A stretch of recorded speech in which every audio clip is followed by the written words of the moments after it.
Streaming in 3, 2, 1, action.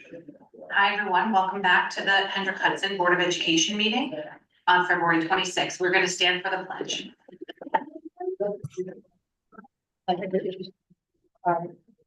States of America, stands one nation under God,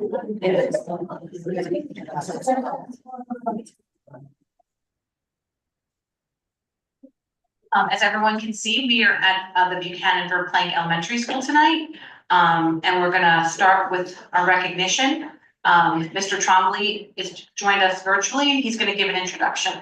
Right, or Mr. Dr. Kramer, I think he wanted to say something. Might have wanted to say that. Yes, thank you, President Mills. Good evening, everyone. Welcome to our February 26th Board of Education meeting. We are here in our newly renovated cafetorium at BV. So I'm sorry I'm not able to join you in person, but I would like to turn it over to Dr. Cynthia Kramer for her to introduce some very special students who we're happy to recognize this evening. Good evening, everyone. Thank you, Mr. Trombley and Board of Education for inviting us to join you tonight. So every month we recognize at BV our Superstar Strong Sailors. And those are the students who their teachers recognize for kind of going above and beyond in personifying those strong traits. Our acronym STRONG stands for safe, team player, respectful, organized, neighborly, and grit.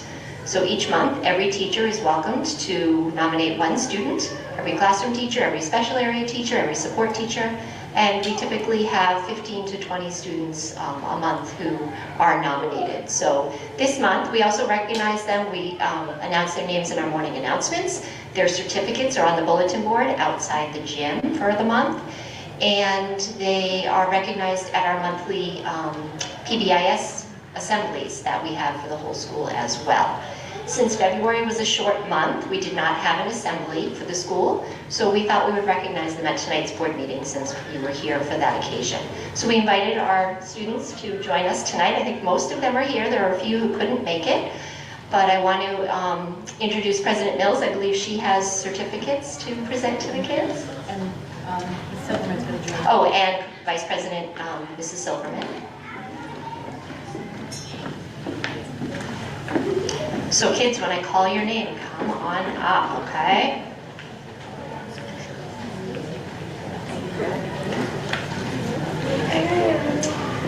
We're going to go in alphabetical order by last name. So we're going to start with Nolan Criscuolo.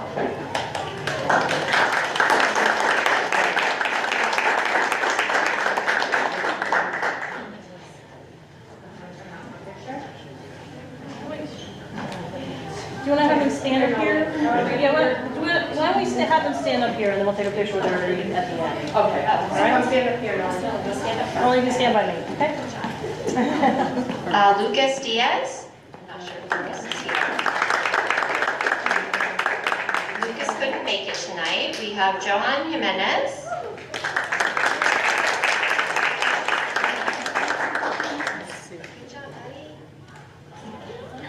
And Casey Johnson. Jack Hackett. I don't think Jack is here. He's been not feeling well this week. Calvin Liscaris. Daniel Montanani.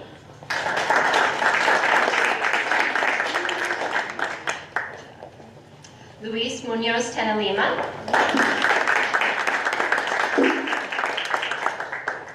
Ronald Panama.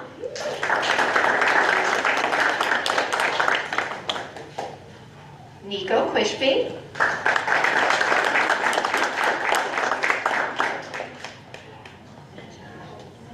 Casey Reyes Hidalgo. Kelsey Roberts.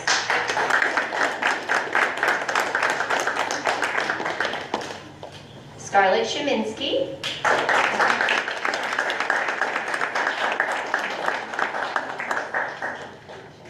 River Tompkins. River wasn't sure if he could make it. Olivia Wright.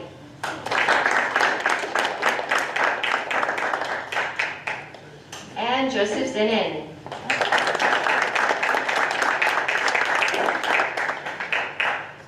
Guys in straight line.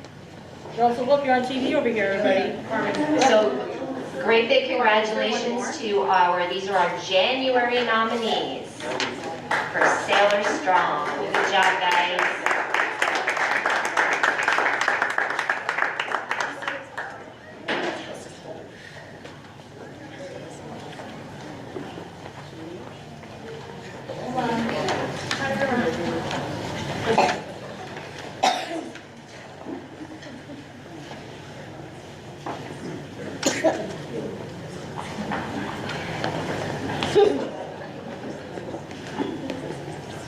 All right, say cheese.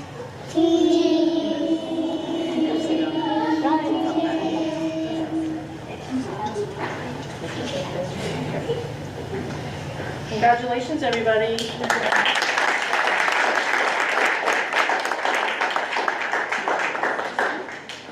So I want to again commend our students for being Sailor Strong. Dr. Kramer, I appreciate the alliteration in your Sailor Strong program. I also want to reiterate. Oh, I'm sorry.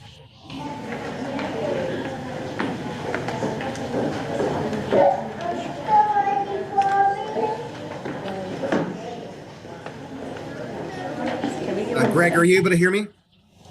Yep. Okay, thank you. So I want to take another moment to thank all of our students for being Sailor Strong. You represent those characteristics that we so value in your ability to be part of a fantastic educational community at Buchanan Verplank. I want to thank Dr. Kramer and her staff for taking the time to recognize students for doing and living out those characteristics which we expect them to. And parents, thank you for your support of your students when they come to our school, because we know how valuable that homeschool connection is. So thank you for your support in allowing them to be Sailor Strong, and also for your support in coming here tonight. So we do have a wonderful and very engaging and informative agenda tonight, if you'd like to stay for the rest of it. But if not, we can understand if you want to take a moment to leave the cafetorium and head out to celebrate some of your with the rest of your evening, or just go home and back to studying. Thank you.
It's clear room. Just tell them that. They could sing it from the tree. I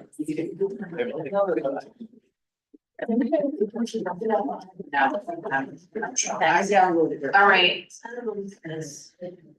We're back.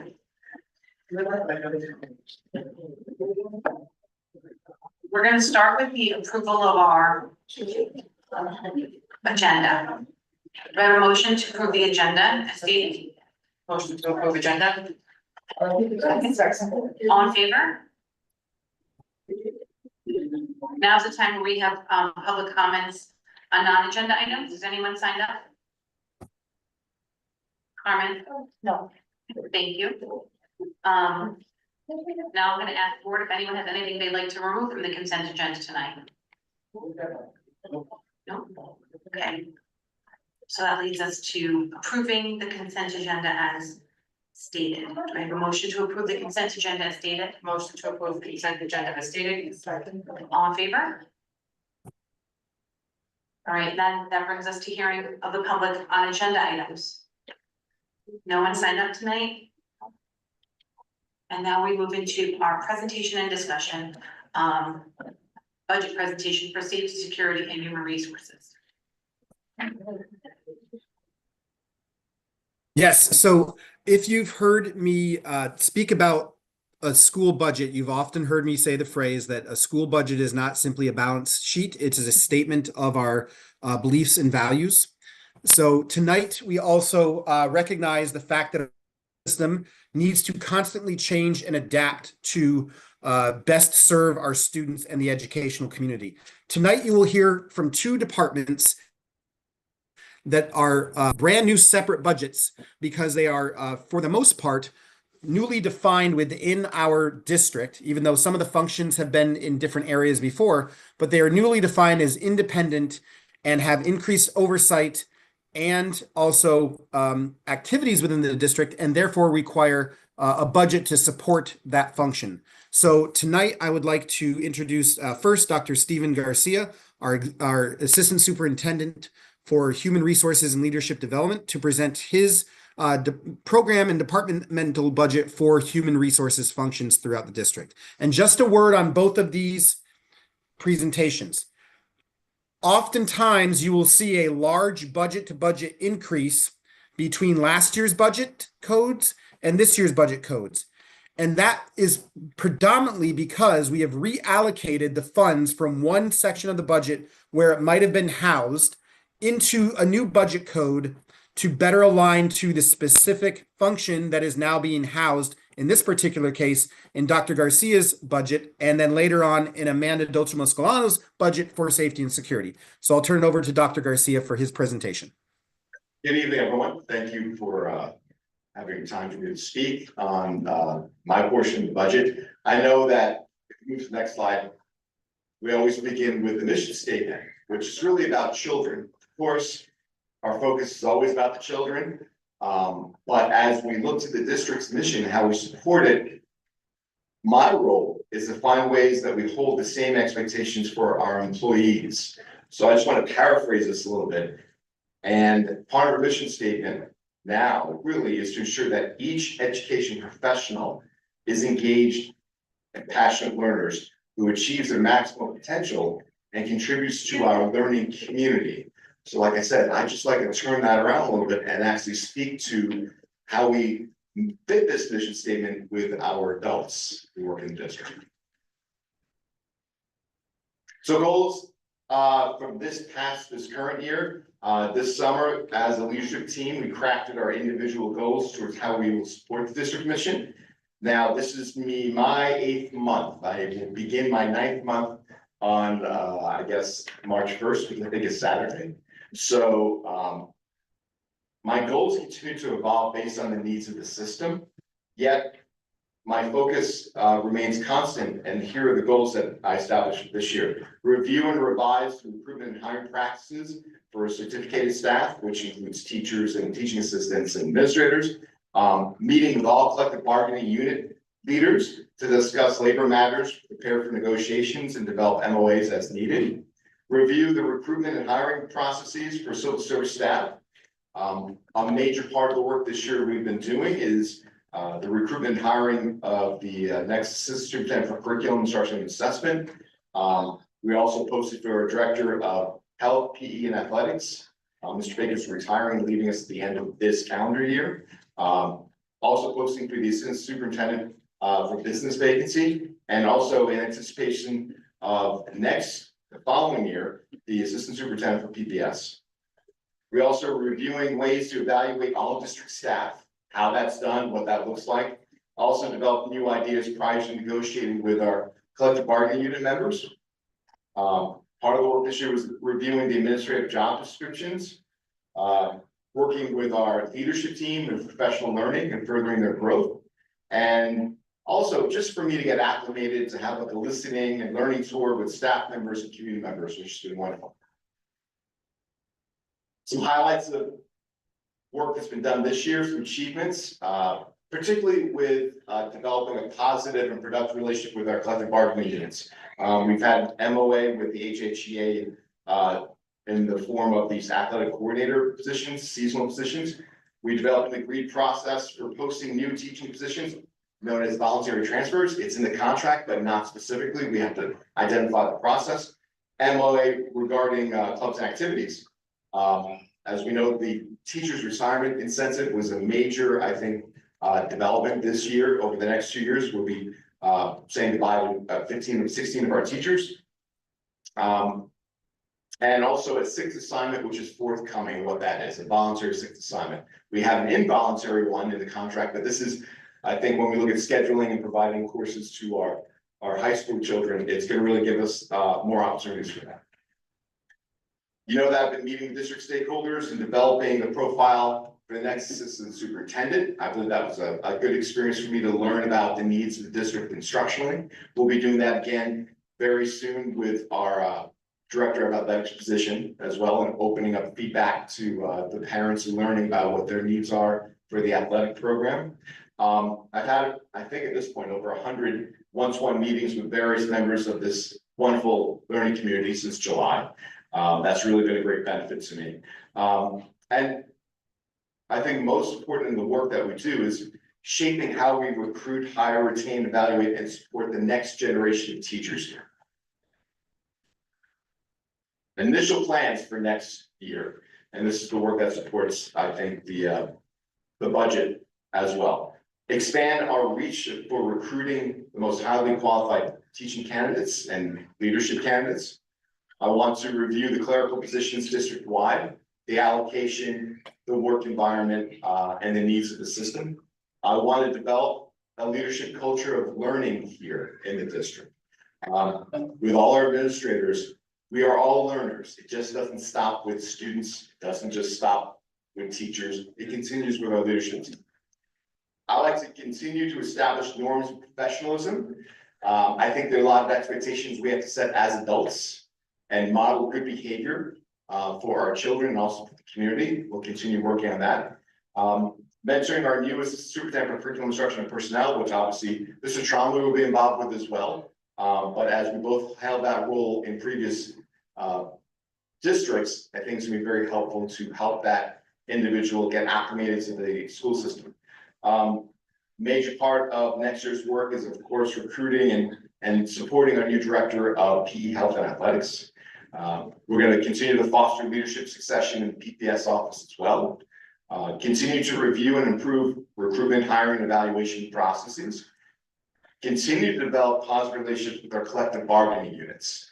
Again, I think that's been something that we kind of established this year, but we want to continue that relationship forward. And also, lastly, more nebulous, but that's very important to us, enhance our reputation as a learning organization in the region. So to do that work, as Mr. Trombley said, a lot of these items were either in a different budget line or didn't really exist because this position didn't exist. So just briefly, if you look at 14A, 1430-400/10, that's personnel contractual expenditures. So that is an increase because a lot of that came from other lines in the past. So that money is used for recruitment organizations, staff, fitness, medical evaluations, which we've used a number of times this year. We continue to do that. Conferences and workshops, professional memberships, subscriptions. We're looking at doing the desk audit for our clerical staff this year. And also one thing I didn't mention in there, but I'm thinking that we have to look at services for complete background checks on new hires, which many districts do. And I've used in service in the past, and we have to explore that, I think, for this district as well.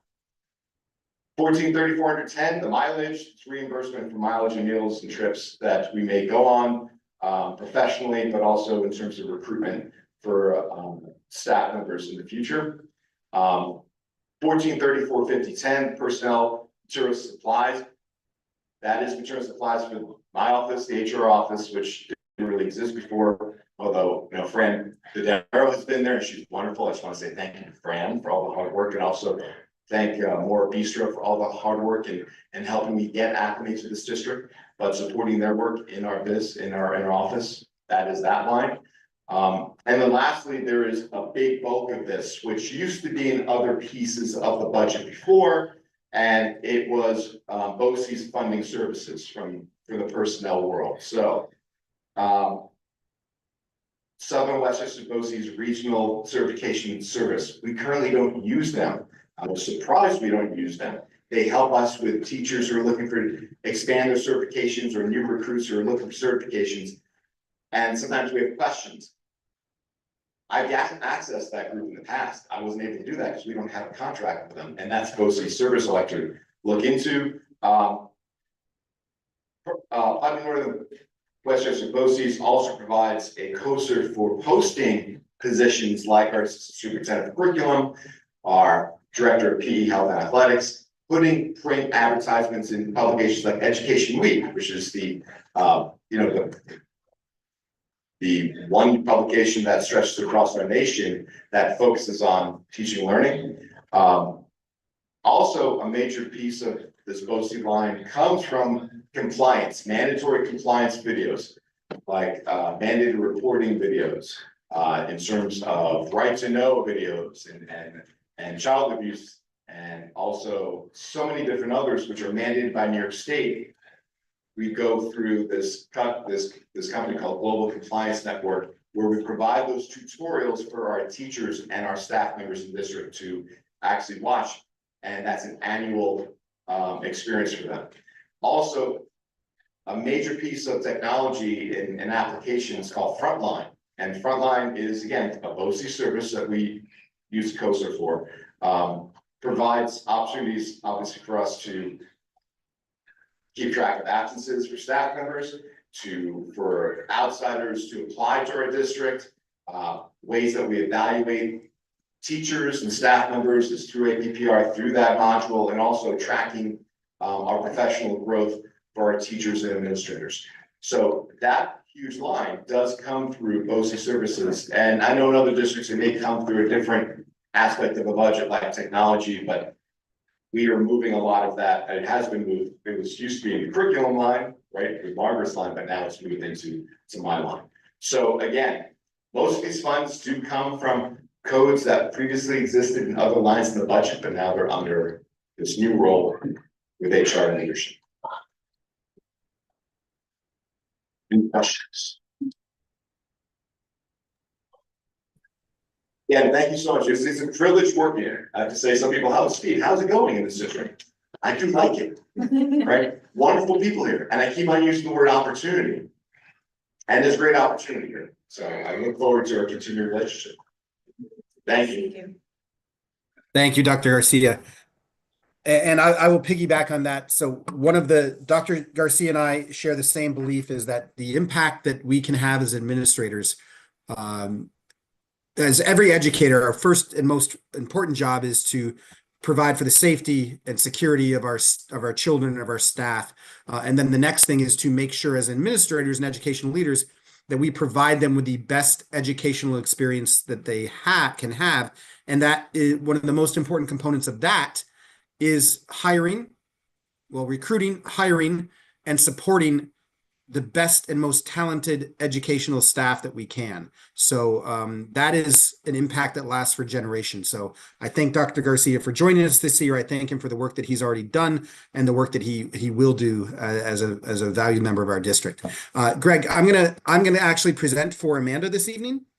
Amanda had something come up, and just so everybody knows, there is a reason why we run through these presentations multiple times. It's so that everybody on the leadership team has an understanding of the program budget that is being proposed.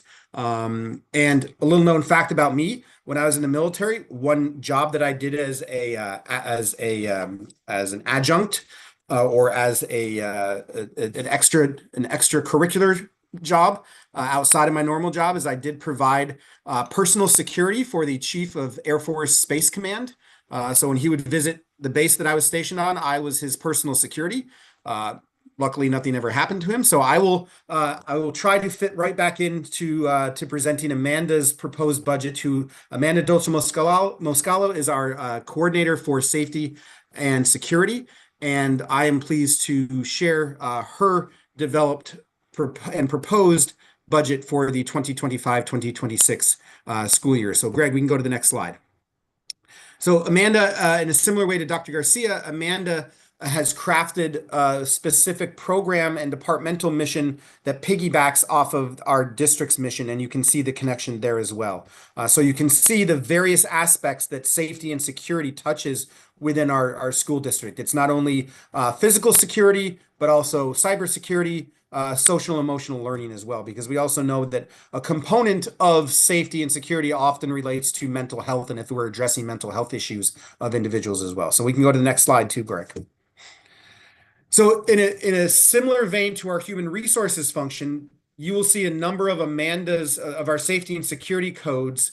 They are new codes, either because they are newly aligned to a specific safety and security function where they may have resided somewhere else. So it is not an increase or decrease necessarily of 250%. It's more of a reallocation, and you will see a coordinating budget line somewhere else in the budget go down. But also it's because we are delineated this function and have chosen as a value statement of our district that we want to devote funds, and we are proposing to devote funds to safety and security functions. So in the 2024-2025 school year, you can see some of the fantastic work that has been done.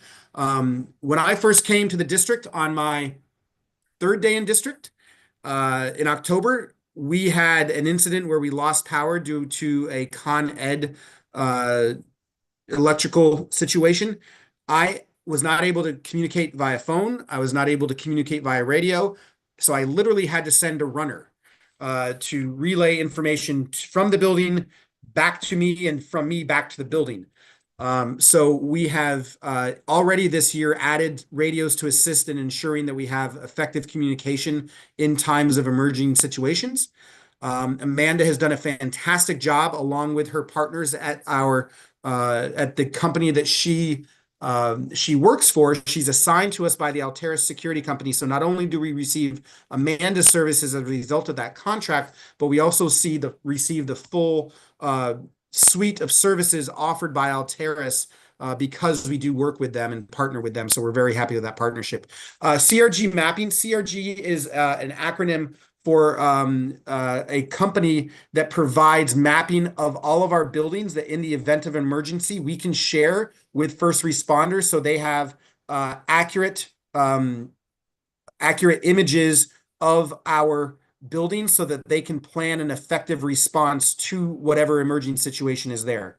They also have increased the door signage around the district to make sure that that coordinates with the subsequent maps that have been created. And last year, Amanda was part-time.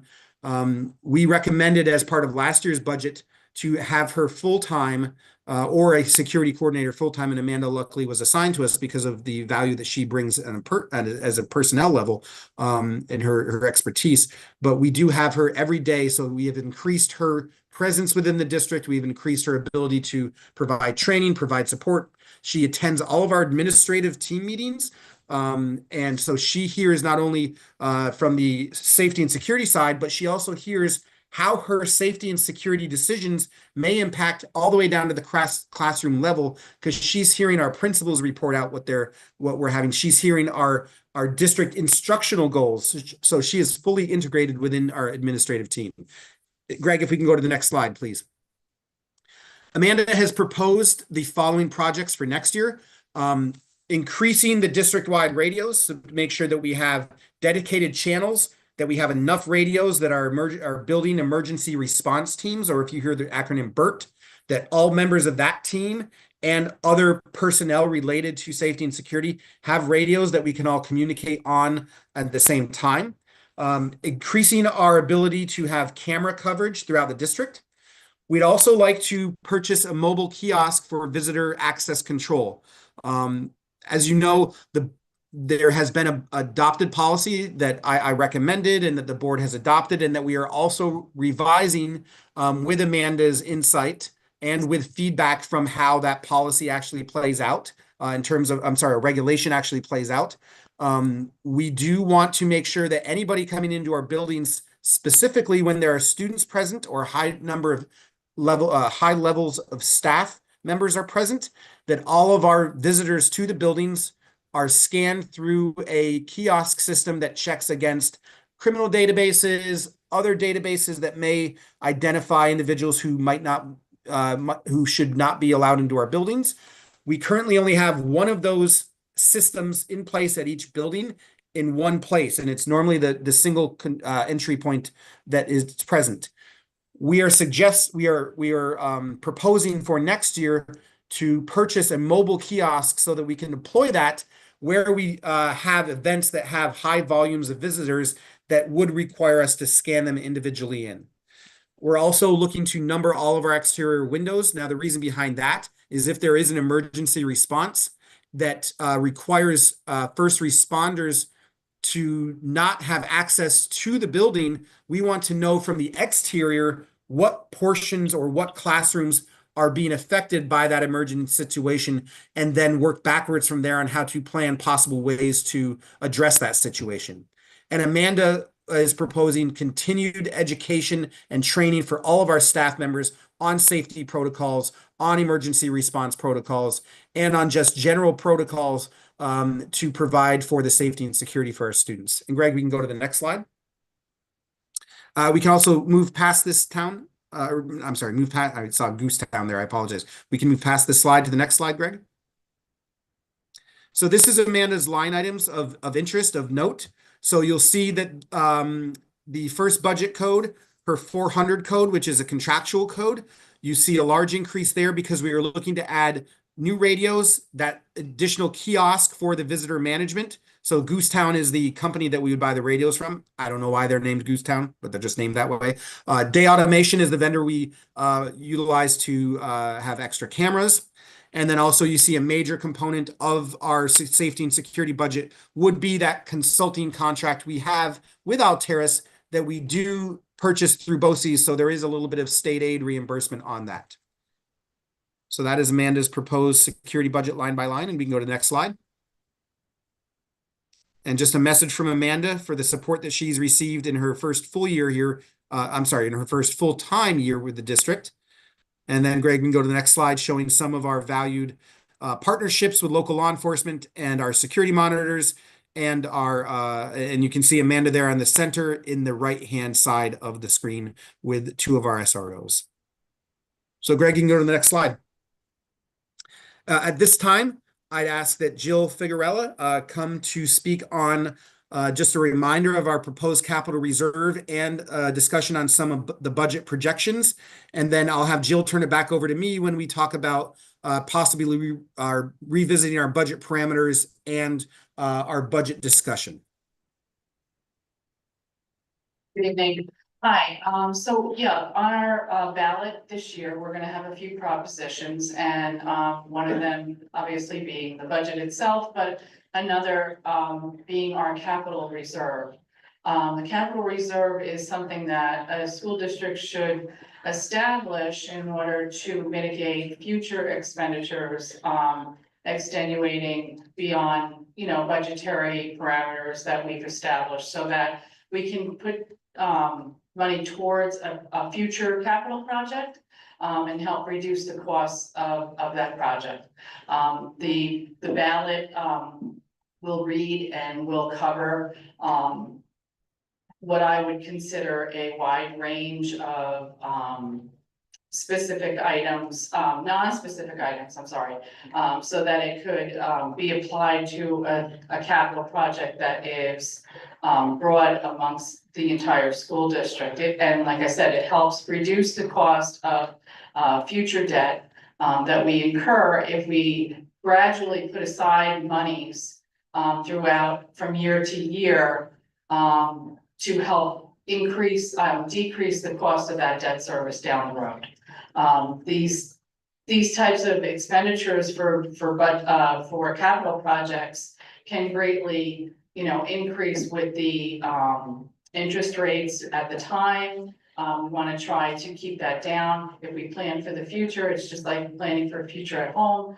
You put savings aside to try to help you reduce the costs of large projects that you may have to do. So this proposition will be on the ballot.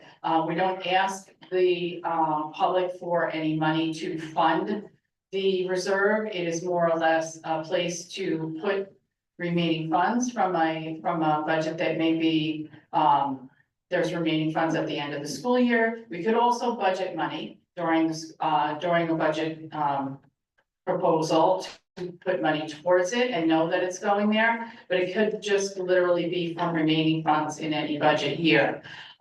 We're proposing that over 10 years, we would put a maximum of $5 million in there. We all know that capital projects, far exceed those amounts of money usually. That's a very small project, $5 million, but it would help to mitigate expenditures in a project at any given time. I just want to say that many other districts go for much higher amounts over that 10-year period. We all know that our fund balance is not, we're not in a great place with our Indian Point situation where we're having to take money from our fund balance every year far greater than we would like to help supplement the budget. And so the proposal of $5 million over 10 years is probably not a goal that you could reach, but it will be something that we at least have to establish it that way. We have to put an amount on it. That's the way that the law says we have to establish it by putting an amount on it over a certain period of time. If we were to reach that goal for, during that time and we wanted to renew it, we would have to do a new proposition to renew it again. But I think it's a good starting place and you don't have one right now. And I think it's a good way to go to get yourself started and saving for the future. Does anybody have any questions about that? I just have a quick question. Sure. What's the downside, and this is for anyone, of increasing, I mean, it's a goal, right, to get to that amount, so what's the downside of saying 10 million over 10 years, or? There isn't. It sounds like a big number to people. I don't think realistically speaking that given our situation in Hendrick-Hudson that you would get to that number. I would rather see you pass a proposition than run the risk of not passing a proposition because someone may think you're trying to put money aside, that it may be an unrealistic goal and what is your motivation there? So I don't.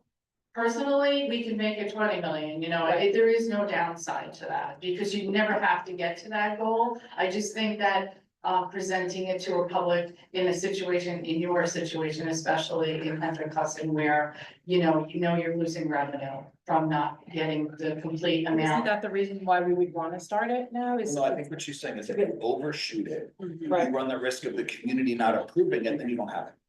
right, but we're saying that it's our goal to spend that, we're not asking for any specific money, we're just giving the wording of the proposition, right?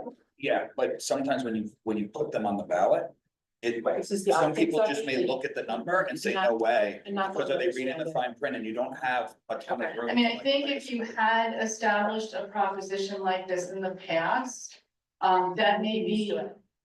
Right, you're used to it, you overlook it, you say like, yeah, I understand what they're gonna be doing with this. I think going out for this for the first time, it's a good way to get it going. You can certainly increase it at any point in time too, right? So there's no drawback really. I think we should, go at it like a little bit slower and see where we go. Okay, thank you. Does anybody else have any questions? Thank you.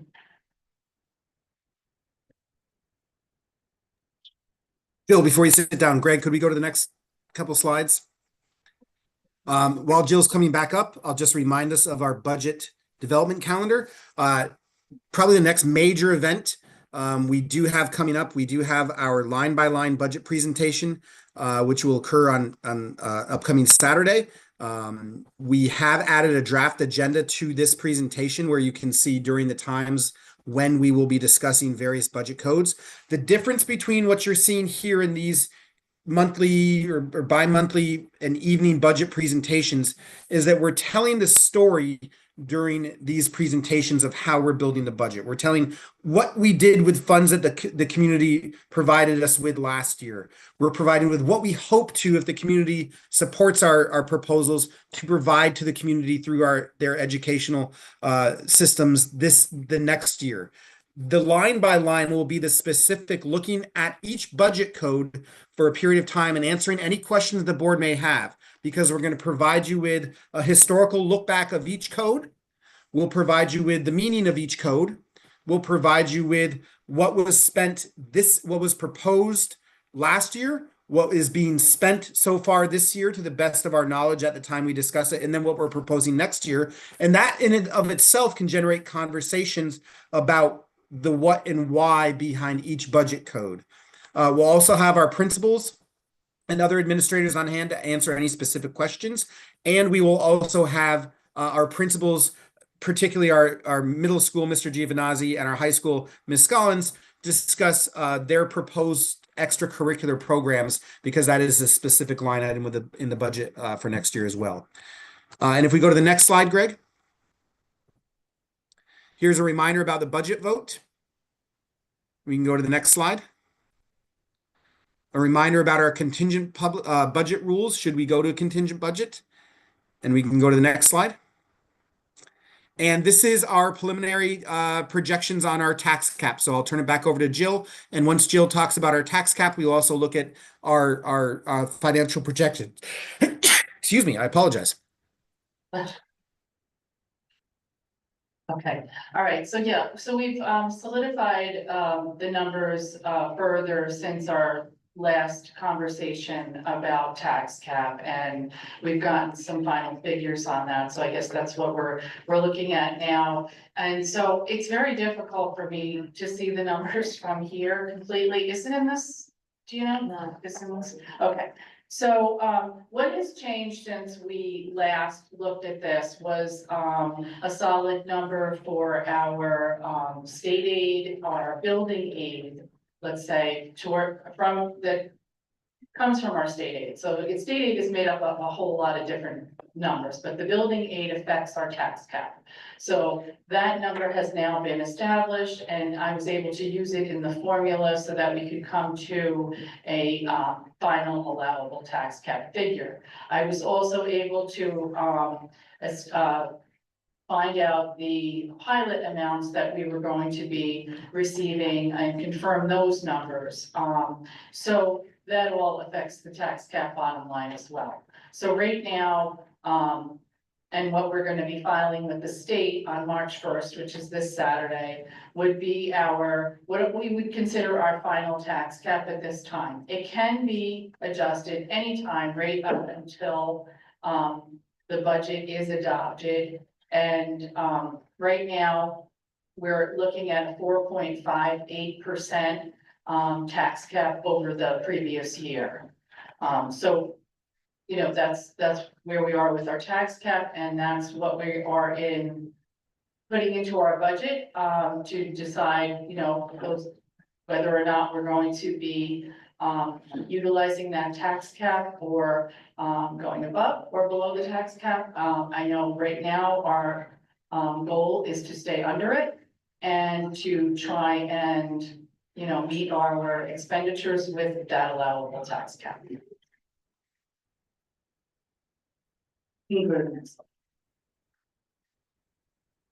So I'm gonna grab my laptop because I really can't see this from here.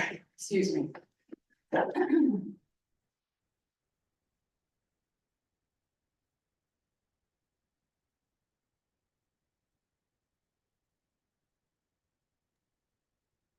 Just so everybody knows, this is a screenshot of a very lengthy document that we're trying to post so that it is in the public record. So we apologize for the size of it, but if you do zoom in at home, you can see some of the smaller numbers.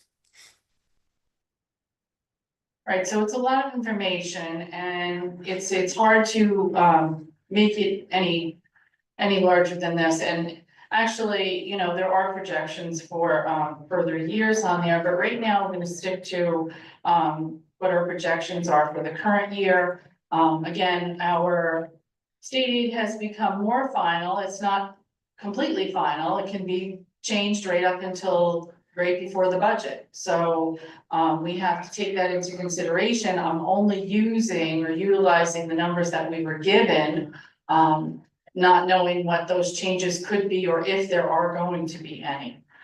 So right now, our expenditure total for the coming year's budget is at $95.3 million. Utilizing all of the revenue that we know about. If you look to, if anyone's listening at home and they want to look to, I'm sorry, line, 28, that tells us that our revenues, including our cap, our taxable, our allowable tax cap, would only get us to $93.5 million. Okay, that is a shortfall, I'm sorry, $93.8 million. That is a shortfall of about 1.497 or $1.5 million. So the district is right now looking at possible reductions in some of the expenditures that we're proposing. And, you know, we're hoping that between now and our next couple of board meetings, we're able to come to some kind of either reductions in expenditures. We're looking at a total use of fund balance of $3.7 million to get us there. So, not wanting to cut into our fund balance much further, that's what we would like to be able to utilize, so that we're not going, to reduce our fund balance any more than what is necessary. So right now, we haven't closed out this year. We're looking at expenditures in the current year and where we are with those. These numbers can change from now right up until budget adoption. And right now, that's where we are. We're looking at a 2.5% increase from budget to budget. If we go to the full expenditure amount that's on here of $95.3 million, that's up from 93 last year, 93.5. And a tax cap of $54.5 million, which is a 4.58% increase. Mike, do you have anything to add to that? I think the next slide, Jill, even drills down even further into some of our projections.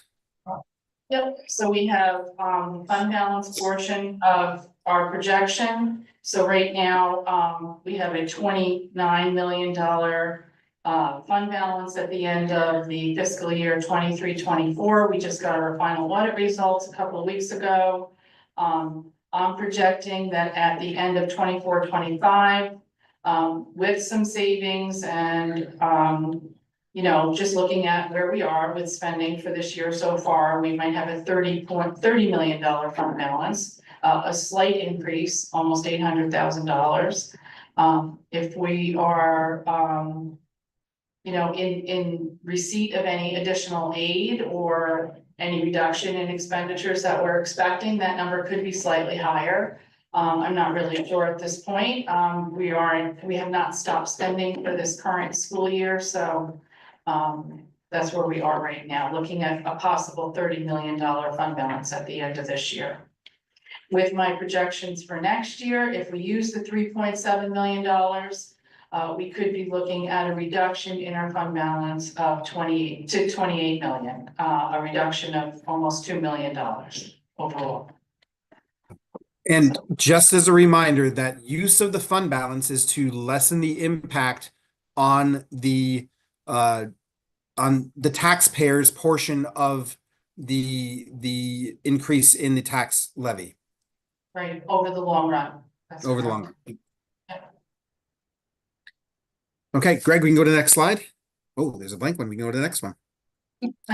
So thank you, Jill. Oh, sorry. Thank you, Jill. I will, I'll take it from here and reach out. Yeah, wait, I think we have a couple of questions before we continue. Oh, but I have my question slide is at the end, but yes, we can go ahead. If there's any questions about the projections, we can go ahead and talk about that. Carry on, I don't want to ruin the order. Okay. So these are the current budget parameters that we have, as we discuss as a community, with the board.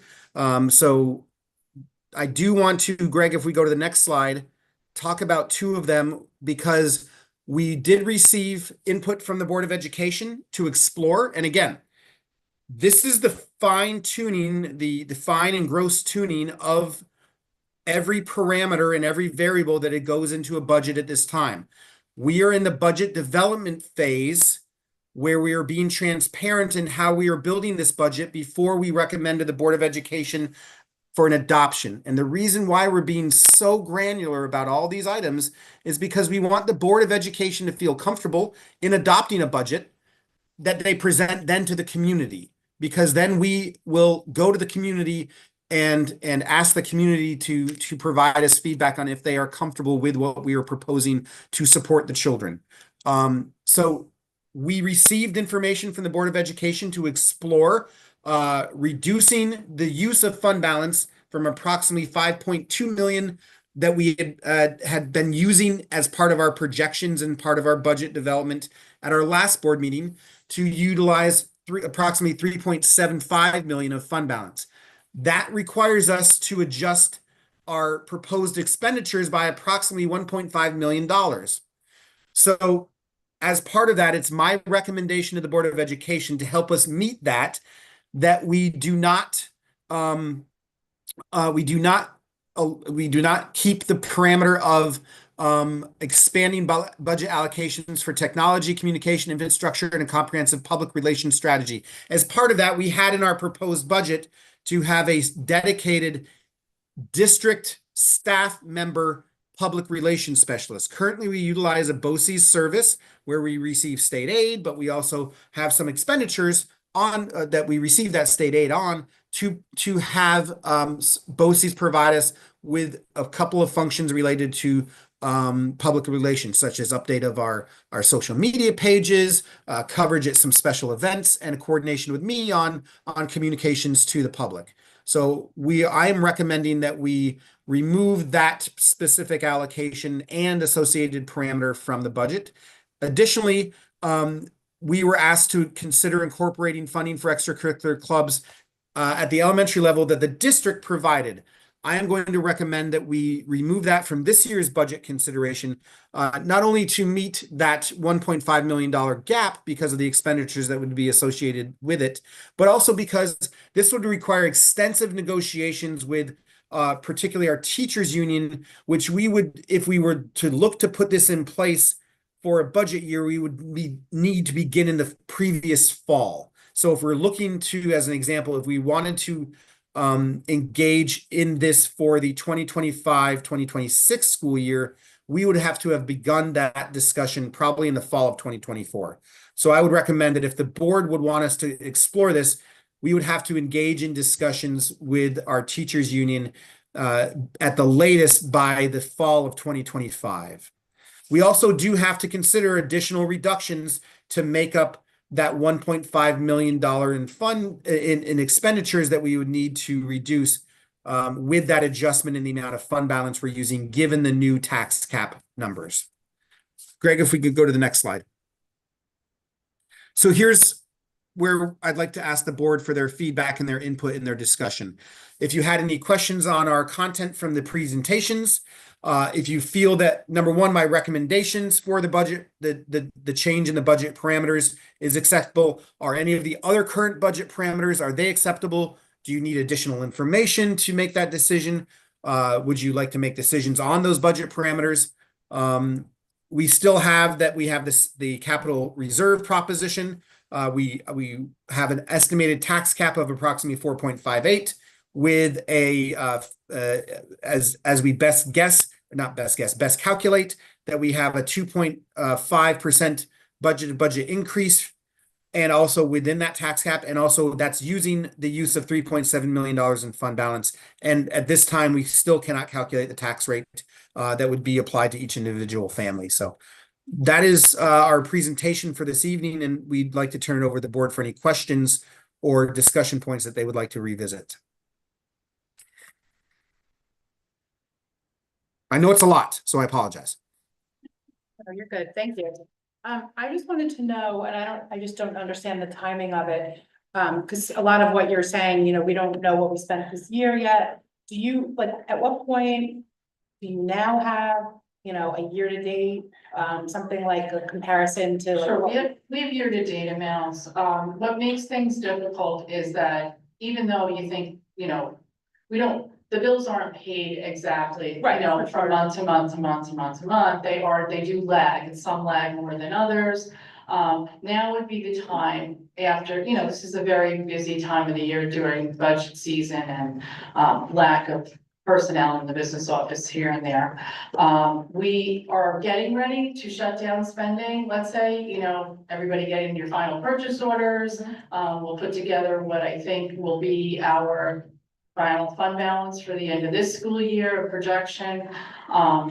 And then we will have a better idea. So as we, you know, do move through the rest of the budget season, those numbers will become a little more evident. They're not gonna be, you know, absolutely 100%, right? So it'll be in it like a sort of best guess actual based on what budget we had approved. Yeah, and I would say not by the next board meeting, because we have another one right next week again. But probably the following one, I would have a better projection towards those things. As we get closer to the end of the year, it gets more clear. Okay, excellent. Yeah. So part of the line by line budget will be, we'll have a look back of how each code was spent in previous years, and then the best that we know of the actual spent in this year as well too.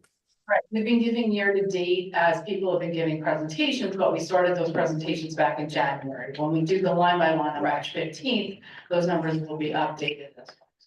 And the aid that we were getting this year, that I know was, you know, we didn't get it all, you know, that will all be taken into account in that. Oh, so far you mean up to date? Yeah, Yeah. because, yeah, they've been holding back Because I because know of our the- final Right. audit being later than it normally is. Right.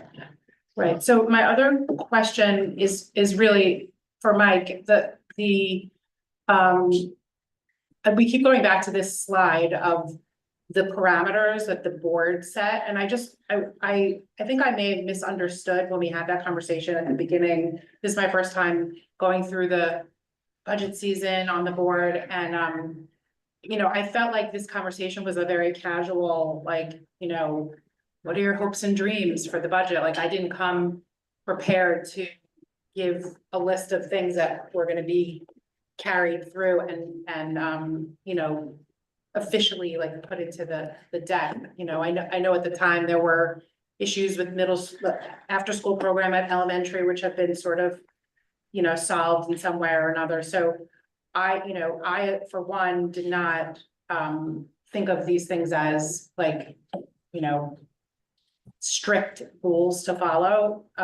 So especially not knowing what we know now. So, you know, I just wanted to go on the record for having said that. And then my other question really is around the fund balance and, you know, the use of it, the purpose of the fund balance, and correct me if I'm wrong, is to, you know, it's like our rainy day fund, right? Is that like kind of? Basically, I mean, that's one way, yeah, there's many uses. I mean, we never know when state aid or things are gonna become economically disturbed, you know, and we need to, you can't just, yeah.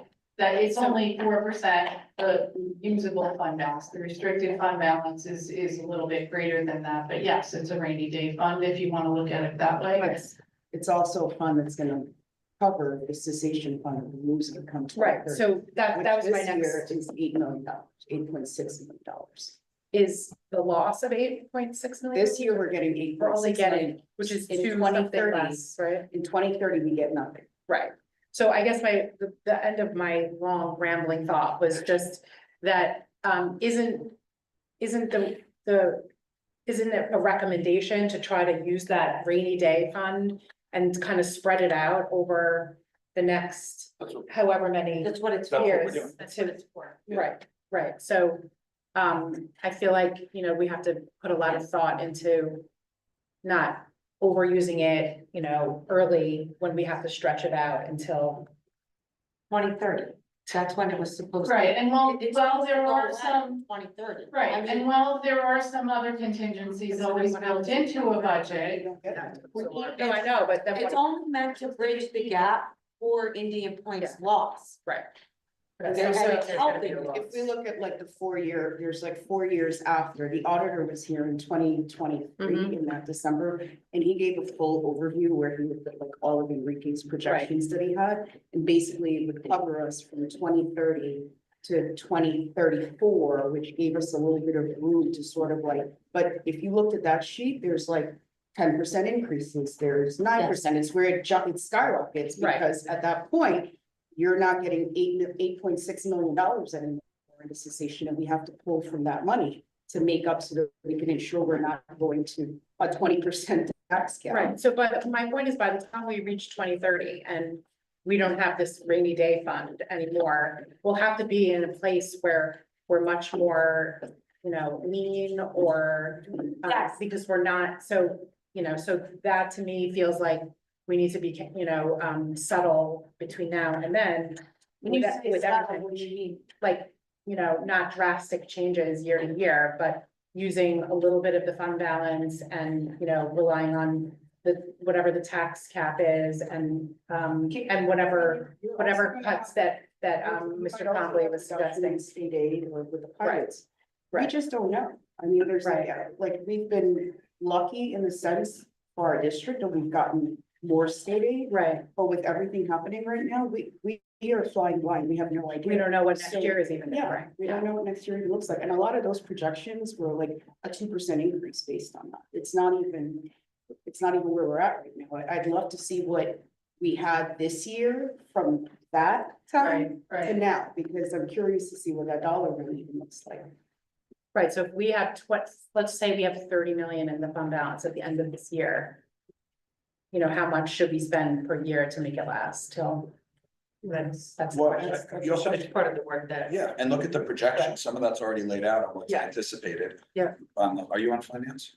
Yeah. You are, I'm not, so I don't know what you guys have given you, but there's usually, right, a projection that gives you the answer to all of these Given things. what you guys saw last meeting, that's what we want. Okay, That was- so on I that, mean, it I shows think- you what she anticipates using every year Yeah. of the fund balance and what Right. you anticipate having left based on the year over the year, that's on that document. Yeah, I think what the realization is, if you're losing 2.2 million every year, so you're losing 2.2 this year, that means next year you have to make up 4.4, and the following year you have to make 6.8. So, right, because right, so this is why the fund balance becomes reduced so quickly. And it will just disappear unless there's a replacement of that revenue somehow from the state or through taxation. There's no, how will you make it up? And I understand, that's what you're trying to say. So you're, Well, because, Mike had said in the original projections, you guys were using 5 point something. well, that's how I was getting it to balance, Right. was to be able to, so I'm saying, if we're not gonna use that amount. And I think that goes back to the Right. first thing that you were talking about, the parameters, that was just that was like our wish list. It wasn't set in stone that we have to Right. follow through with those throughout the whole time, because we didn't want to use a lot of money. Right. We want to stay within tax cap, we want to keep everything. Right, like those are status the quo. So basic. now we have to make those harder decisions based on the information we Right. have. So now we didn't want to use 5.7 for that reason of we want to keep it a little bit longer. So what does that mean? Do we raise our tax? Do we go above the tax cap? Do we start, that's where we have to start making those decisions. So, Right, I just our feel like parameters the will- public should know like what the decision So now making is. but yeah, so now the Yeah. parameters are, we have to think about, do those still hold as much Right. meaning as we thought, or do we need to adjust those? I mean, I personally think the extracurricular club stuff that we have on here, that's sort of been sorted out, so Yeah. we could just take But that. it's on there for it, it's not under consideration. Oh, okay. Because that's one of the ones that he said he was nixing on the thing, so. I can just speak to that. And Corey, I want to make sure before I go into a follow-up, I want to make sure, was there a question about the parameters or was it more going on the Yeah, record about? It was just that get rid of Okay. whatever those, I didn't think that. I thought it was just a casual discussion on like. Yes, should we- yes, exactly. No. So yes, the parameters, so we first started talking about the parameters back in December. And we need a starting point and we need a framework as a district, because eventually, as I said, it's going to be the board's budget that they adopt, and the board has to feel comfortable with what they're adopting as a spending amount. And so part of the transparency in building a budget is knowing what are the boundaries of that budget? What are the parameters? So the board thankfully gave the district great detail into how to begin to build a budget, because we talked about trying to remain tax compliant. You talked about things we should consider. And within those items, as we receive information, we will tweak, as we are doing right now. We said this in December. Throughout this process, we'll tweak and ask you to see. That's why we go over the parameters every time, to see if there's still what the board has a sense of supporting, or what they have an understanding that would be the best approach. Again, the board is not adopting a line by line budget. The board is adopting an amount of a set amount of a spending amount. It's up to the district to spend that money in a way that's appropriate, that attempts to, for the best of its ability, to be in line with what they proposed. But there may be other things that come up that don't allow us to spend it specifically for those items that we've presented this year.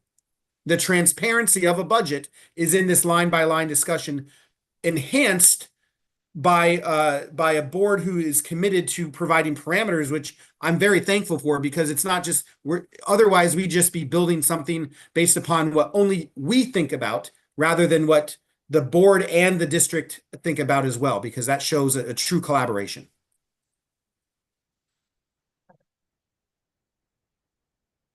Or are you saying now that you would have changed the parameters that we gave them? So I wouldn't have said certain things if I'd known they were gonna be like written in stone in a. But they're not written in stone. They're not written in stone. I know they're not written in stone. PowerPoint or. No. What they can all be modified understand still, so it's not written in stone, but they can't build a budget without parameters. So now we know these created these parameters gave us these numbers. So then the next step becomes, well, I don't like the way that looks, and what can we adjust from there? So No, it's I not get written in it. stone, meaning that it can't be Kind of changed. started it like, this is what we wish we could all get, right? But like after that, the state aid, and we start seeing all that stuff start to get You calculated. can still say that. Yeah, no, I know, we can say it now, but for next year, for that meeting, I will come prepared with different bullet points to add to this slide.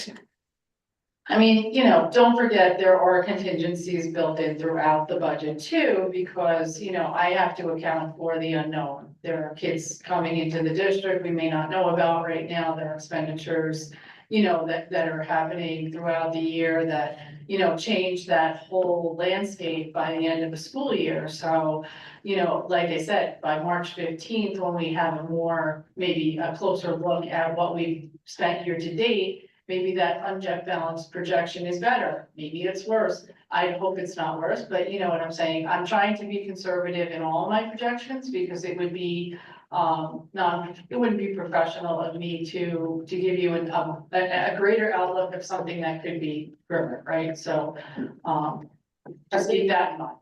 I had a good question. The state aid projections right now is just similar to what we had last year. I mean, that's not final yet, right? They're still. Right, they could be final until after the budget adoption, unfortunately. So I mean, if we get lucky and get some more money, Yeah. we could just get what we got. it last could year, be, which is- they're I would say, historically speaking, they've gone up, somewhat. You never know where that's gonna land right now. We're in a strange place right now. Thank you, Jill. No. Thank you. And just to preview the board, I know that we are going into the portion of the budget development where we're going to be prepared to have more detailed discussion on staffing. If you look at our line by line, there will be a staffing discussion there. Just as an example of how we continue to fine tune these parameters, or the proposed budget within the parameters. One of the parameters is to explore contingent positions. We had X number of contingent positions in there. One thing that we are going to regroup on as a cabinet is to look at the number of contingent positions, and if that's not an area where we can still keep some of those contingent positions in the budget, but reduce some of them to try to get within that $1.5 million budget, so that we can still be responsive if there's a fluctuation in enrollment or student needs, but not as robust as it was when we first built the budget, when we didn't know all of the variables and how they're coming to fruition. So that's just looking ahead to the next possible meeting. So Greg, we can go to the next slide, which should be the end. Are there any final questions or comments from the board for on the presentations or on our budget development process? Okay. Thank you very much, Jill. Thank you, Dr. Garcia. I'll thank Amanda, who I know is watching virtually, for her the development of her presentation. And thank you to the board for your continued input in helping us develop a budget that you feel comfortable moving forward. Thank you. We're gonna move into your report, superintendent update. Excellent. I'll just take 1 second to transition.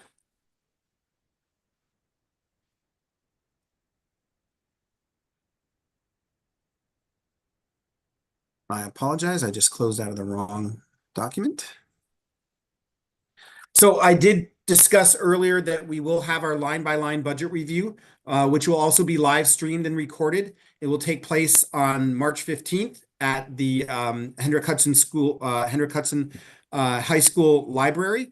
We will begin at 8 a.m. with an executive session, and then we will begin our line-by-line at 9 a.m., expecting to wrap everything up by 3 p.m. We will begin with the instructional program in the morning, and we'll move to the operations and administrative portion in the afternoon. We will have 2 opportunities for public comment. We will provide we do have a draft agenda in the presentation update on the budget development calendar for this board meeting that's in board docs. I will also provide that in my weekly update to come. So be on the lookout for that if you'd like to come and comment on our line by line or provide your feedback as well.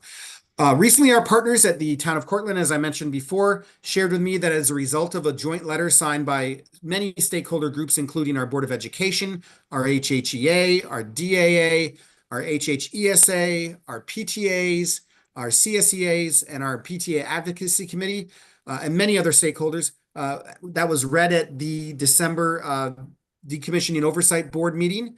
As a result of that, Congressman Mike Lawler has said he would like to discuss opportunities to assist our district.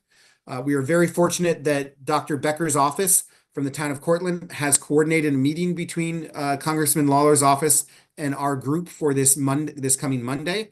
And I greatly appreciate the partnership and support we receive from Dr. Becker and his staff, and thankful for the relationship that Congressman Lawler has decided to meet with us.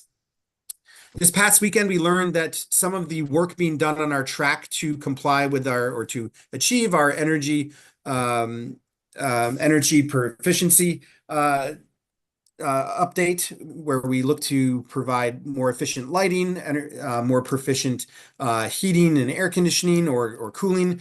As part of that work, we were replacing lights on the track, and we had a pre-construction meeting for all of these items and associated with the energy performance contract.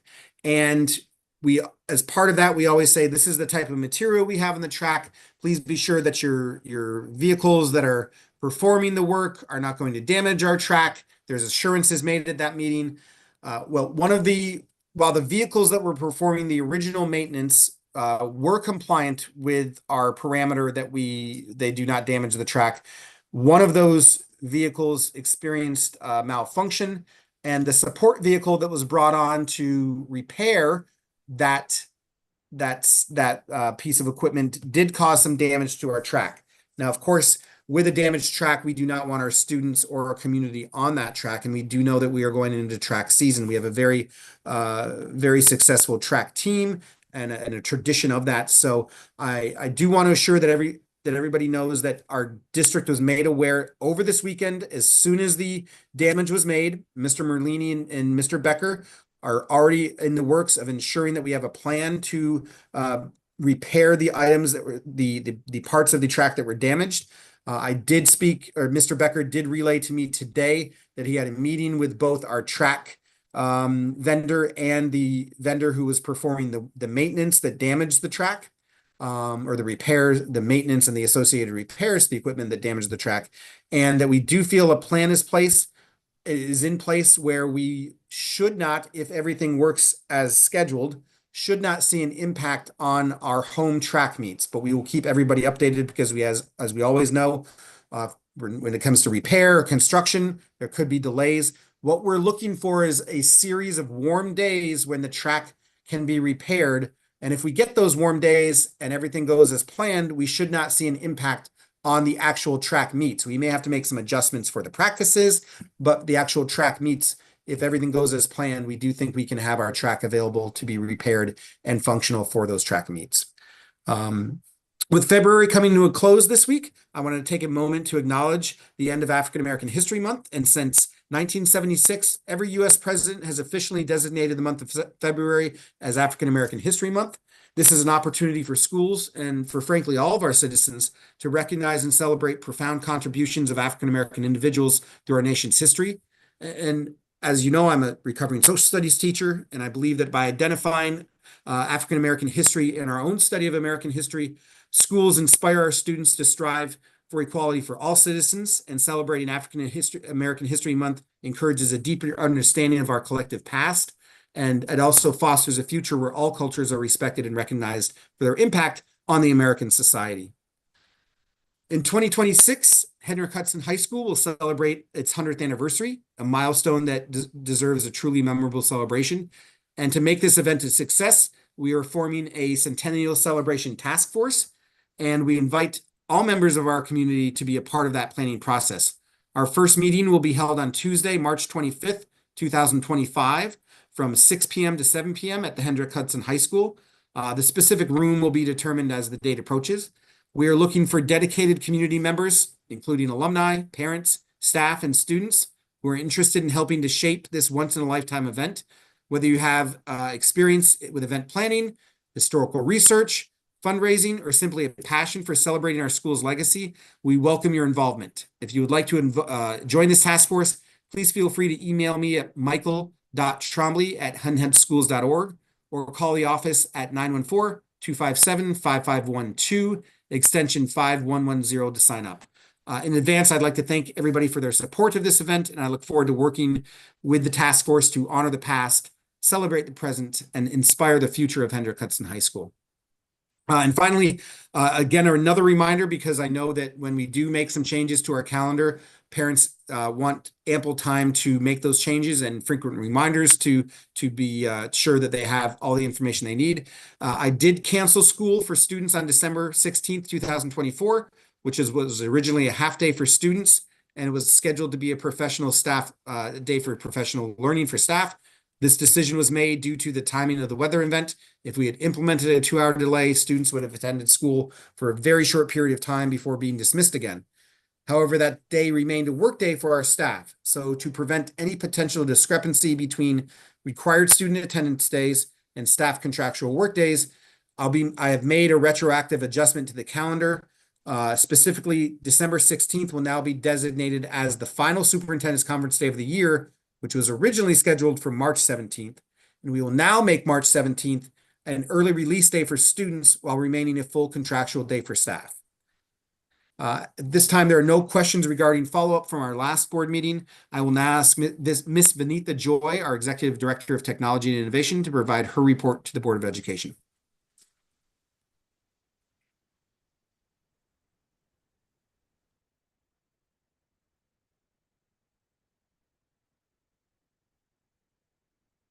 Good evening, everybody.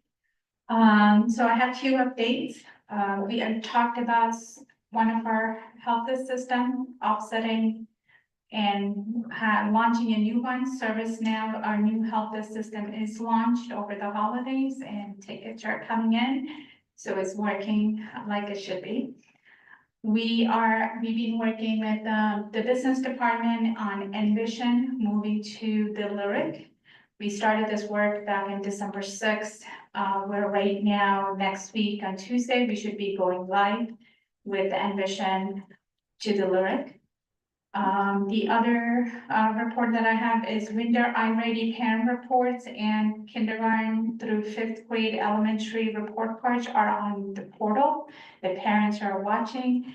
Please check your students' report cards online. I do run a report to see how many parents are logging in, so we can monitor that and see parents are looking at them. We will be sending, we have some parents who haven't activated their accounts, so we will be sending out a email to them, letting them know this is your activation code. And if they need any help, how they can reach out to technology department. We had an issue with the Furnace Woods lockdown drill today. We had an update to our system in Formacast system, which is what usually when the lockdown is triggered, that's the notification system to email alerts, text, classroom phones, all of that. We did a drill at Furnace Woods today. The calls came to FGL. When we did the upgrade over the winter break, there was something that was triggering the system where the groups that were set up, where the old groups were still in the system. Somehow it defaulted back to the old group. So I did talk to Amanda today. We were on the call with the vendor tomorrow morning. Amanda is going to test that so we can be sure the lockdown is working like it's supposed to. We started also, we've been talking about the district moving from EduTech services to managed IT through the Lyric services. We started those assessments. So I do get a weekly email, if not daily, on all the assessments that they're doing at our network. What's behind, which server hasn't been restarted, how many versions behind we're on certain things. So it's hard to see those, but at the same time, I'm glad that we are actually proactively looking at that rather than reactively. So we are currently on our way to hopefully being launching on managed IT through the Lyric August 15th. Events management system. So we had selected a events management system called Master Library. This was something that PTA has been asking us to do when they put in a facilities request. It's a paper, triplicate paper form that goes through multiple multiple people to get approval, then finally it comes to the board for approval, and then it goes to the requester back saying it is approved. So we did started our kickoff meeting with the Master Library today. Facilities and myself, we started looking at how to set up the system, who needs to be involved, who needs to be trained. So hopefully this will be launched. Our goal is to do it July 1st. What else? Technology Leadership Committee meeting. We did have a Technology Leadership Committee meeting and Corey was there. There were several discussions, very hot topics. We will definitely bring that up with the administration and cabinet. A lot of questions around printers and Chromebooks, especially at the middle school. I would say middle school students, how quickly they break their devices multiple times, and how do we get them back into their hands. The insurance was a question, so it is something that we will talk about with the administration, see what's the best way to move forward with that. I did get to attend, Mr. Solner actually invited me to a PLCW engineering class today, where we had Matt Klimek from one of our graduates from 2020. He's at RIT, 50-year mechanical engineering student. He had a group of students who were presenting to our engineering students on a club that they have, the theme park enthusiasts. It was great to see our students coming back and providing back to our students and see how they're using the coursework that they used at the high school back into RIT in their college. They also talked to the students about the engineering design and, you know, the thrill design, they call it, for the competitions. And also going through what are, you know, our kids were asking which courses were really helpful for you in college, when, you know, which ones should we take, which ones we should not stress out about. So it was really good, as a mom of an 11th grader too, going into computer engineering, that was a really good moment for me too, but it was nice to see our students very engaged in asking those questions. So it's usually like my highlight is when I get to see those kind of things in action. That's my report for today. If you have any questions? Thank you. Thank you. Thank you, Vineetha. I'll now ask Dr. Margaret Reller to provide her update on curriculum instruction and professional learning. Good evening, everyone. So Vineetha stole my thunder with report cards and I ready winter reports. I did send a parent square on Monday just to remind everybody, because I know the vacation may have taken their minds off of that, to please check the portal. And we will continue our conversations about how to help parents access the portal as we go forward.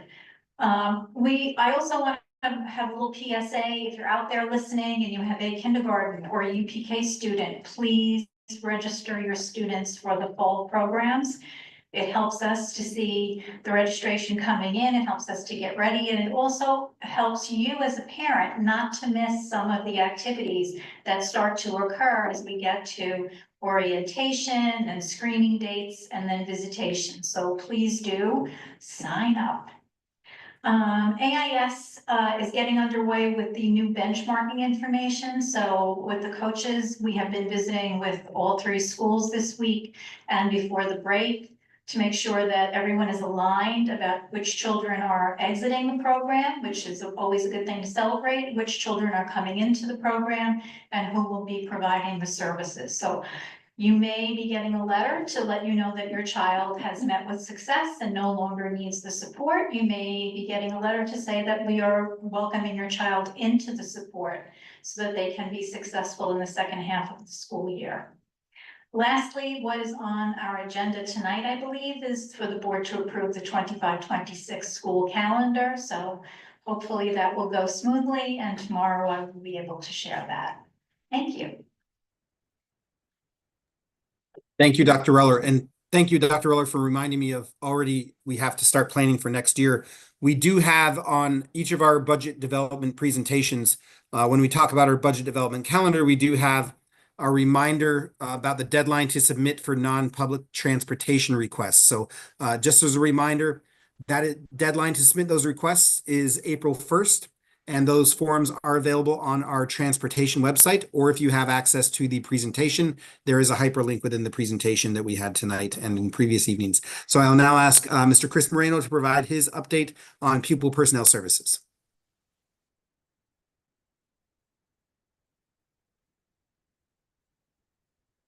Thank you. Good evening.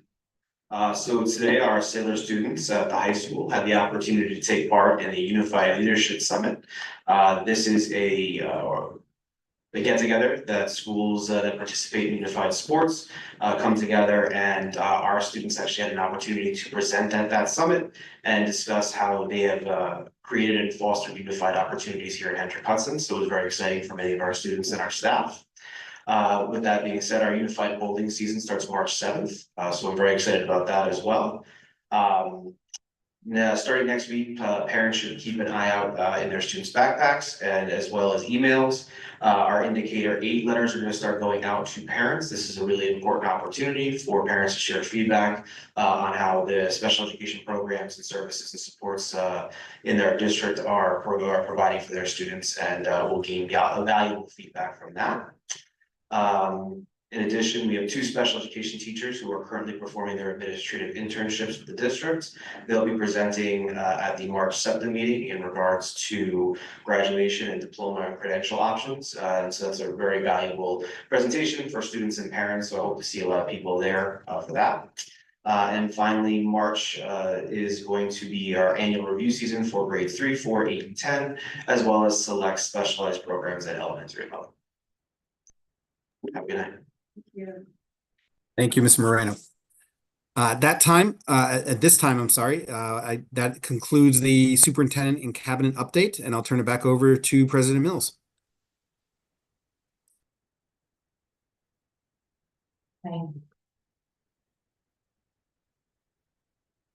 And that brings us to, the vote exchange conversation. There's a presentation that is online.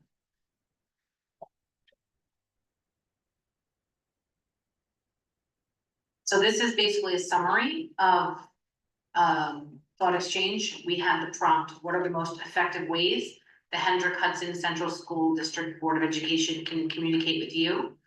On the second slide, you'll see we had 219 participants, 135 thoughts, 3,848 readings of those thoughts.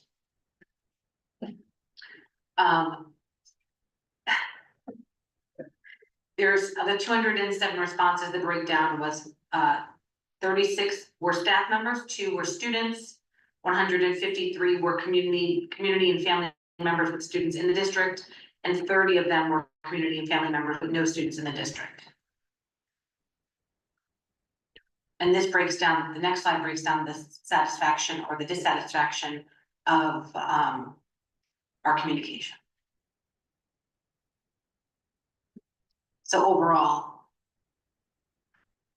agree and strongly agree, 39 and 16%. Then the next slide, I find that the current method of communication from the Board of Education through Parent Square is effective. I mean, it looks like we have most people agreeing with that overall.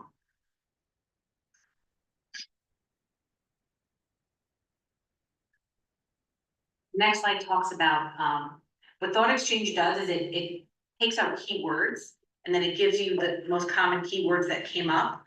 So when I went through this, for example, where it says thoughts and then it says key thoughts, this is the main, these are the, so the key thoughts are important. These are the things that ranked up the highest and had the most common themes about our communication. So one of them is text for urgent communication, brief bulleted emails for important information reminders, minimize lengthy emails. Having Parent Square and Campus Parent requires 2 portal passwords links to keep track of. I believe there should only be 1. It's not about how you communicate, it's about what you communicate. Those are the 3 ones, the rank 1, 2, and 3. It's probably a good time for us to just have a brief conversation about that. So I think it's good we learned Parent Square was a good tool, right? It was a good introduction to people compared to what we were using before. That seemed to be good. A lot of the communication was text and emails. People want text and emails, but it was clear that they want text to be quick. You know, a lot of this communication isn't necessarily from the Board of Education, right? A lot of it is from the district. So I think the district learned a lot from this, more than maybe we did. Yeah. But I want to take a moment and just talk about, because I don't think people really understand why we have the 2 portals. Mike may be able to chime in here or Vinitha, but when we were developing our strategic plan and the pillar that I was mostly on, pillar 3, which was clear communication, clear and targeted communication. That's where we came up with, we really wanted everything to be translated for people in their native, in their preferred language, was one of the parameters. The Infinite Campus cannot do that, so. These are 2 different tools. Yes. One is there for, the Infinite Campus is more of a way for you to keep track of student work. That's where an attendance, like that's where information goes in about your child. But it's not a communication tool in terms of you email through there for information. That's for Parent Square. So they are 2 separate portals because they have 2 separate. I don't believe, and maybe there is, I don't know if there is something that has both. It's integrated. Both pieces that is also user friendly, because I know Infinite Campus syncs with a lot of the programs that are already approved through the district. So yes, Infinite Campus is definitely our learning management system reporting for parents. It did have a newsletter type of thing, but it didn't, like Erica said, it didn't translate. It wasn't very user friendly. Teachers still use that for missing grades and things like that. If they're sending out information, they still use Infinite Canvas messaging system because it's automated through their gradebook system. But for our communication platform for the district, when we had the stakeholder meetings and we looked at a couple of different systems, the Parent Square was the best one because you can have pretty much everything in one place. Infinite Campus also, you couldn't put community in there, for example, because you only had parents in there. So we were using Constant Contact for, you know, reaching out to our community members who are not parents, right? So Parent Square was that system. Now, I think one of the questions is about single sign-on. Those systems are, like, we have single sign-on for staff and students in Parent Square and also in Infinite Campus. Unfortunately, for parents, we don't control their accounts, so we can't really make the username and password something the same in two systems. Parent Square doesn't even allow us to do it because you do it through your phone number. Right, so you can set up your email address and then say, sign in with Google if you wanted to do that. But we don't have a way to say like, okay, your username, password in Infinite Campus is the same as Parent Square because we don't control that piece of it. Our staff and students, on the other hand, we do, and we do SSO, which is single sign-on for both systems. So this was one of the ones that was very, you know, a want of the community, but something that the technology doesn't really exist right now. So, you know, I think we're lucky to have what we have. Parent Square, I think, has been a valuable asset. But there's nothing we can really do at this moment to correct that, just so the community understands. Can I just make one suggestion? Because I agree that it's, I mean, for me as a parent, I was thrilled when I got it and I was super annoyed at the same time because I was like, I don't know, I'm getting a text, I'm getting pinged on, where am I signed in? I'm not signed in. And then once I learned how to do it right, and, you know, even like 2 days ago, I turned off one of the notifications because I was getting like the emails at the same time as the text, and you don't really need both. If you're gonna get the text, then. And I kept getting annoyed at myself for not having gone in earlier and checked that. So I think there's a learning curve with anything technology based like this. And so maybe there's a way to just provide more, you know, help to parents. You know, I know that you have instructions and, you know, just maybe there's a clearer way to get people on the program, how to turn the notification. I mean, you know, all the ins and outs of it so well. You know, part of orientations, I don't know what the answer is, but you could say.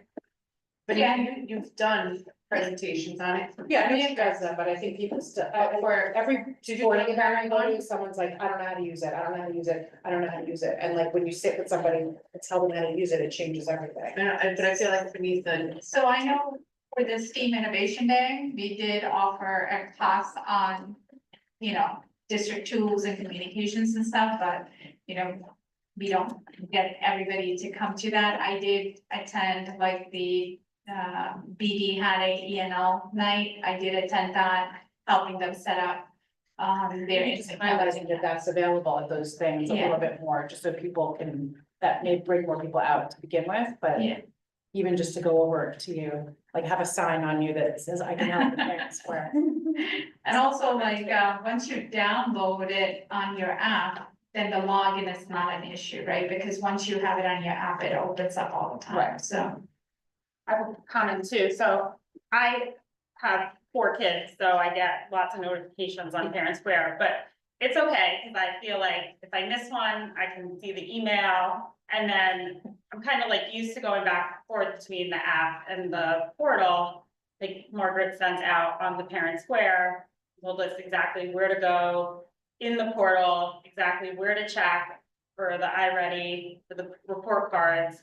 So I felt that was easy, if the one email, like she sent, came out with the exact instructions, and then you could even, I think you sent it where we could click and get right to the portal. I think, wasn't it in the email that you sent, you could actually just click right there and it brought you to the portal.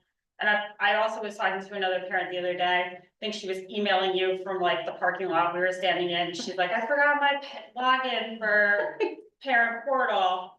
But I was trying to tell her too, like, I know on my desktop and laptop, you can just save it, so I don't know mine either, but it just is there.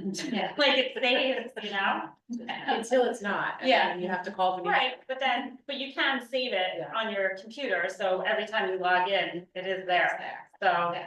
yeah, like you said, I think it just takes getting used to switching back and forth, but I think it's a pretty good system, like you don't, parent portal, you don't have to go into all the time. It's like when the grades come up or beginning of school. Yeah, and also Unless you have parents to where you don't, notification.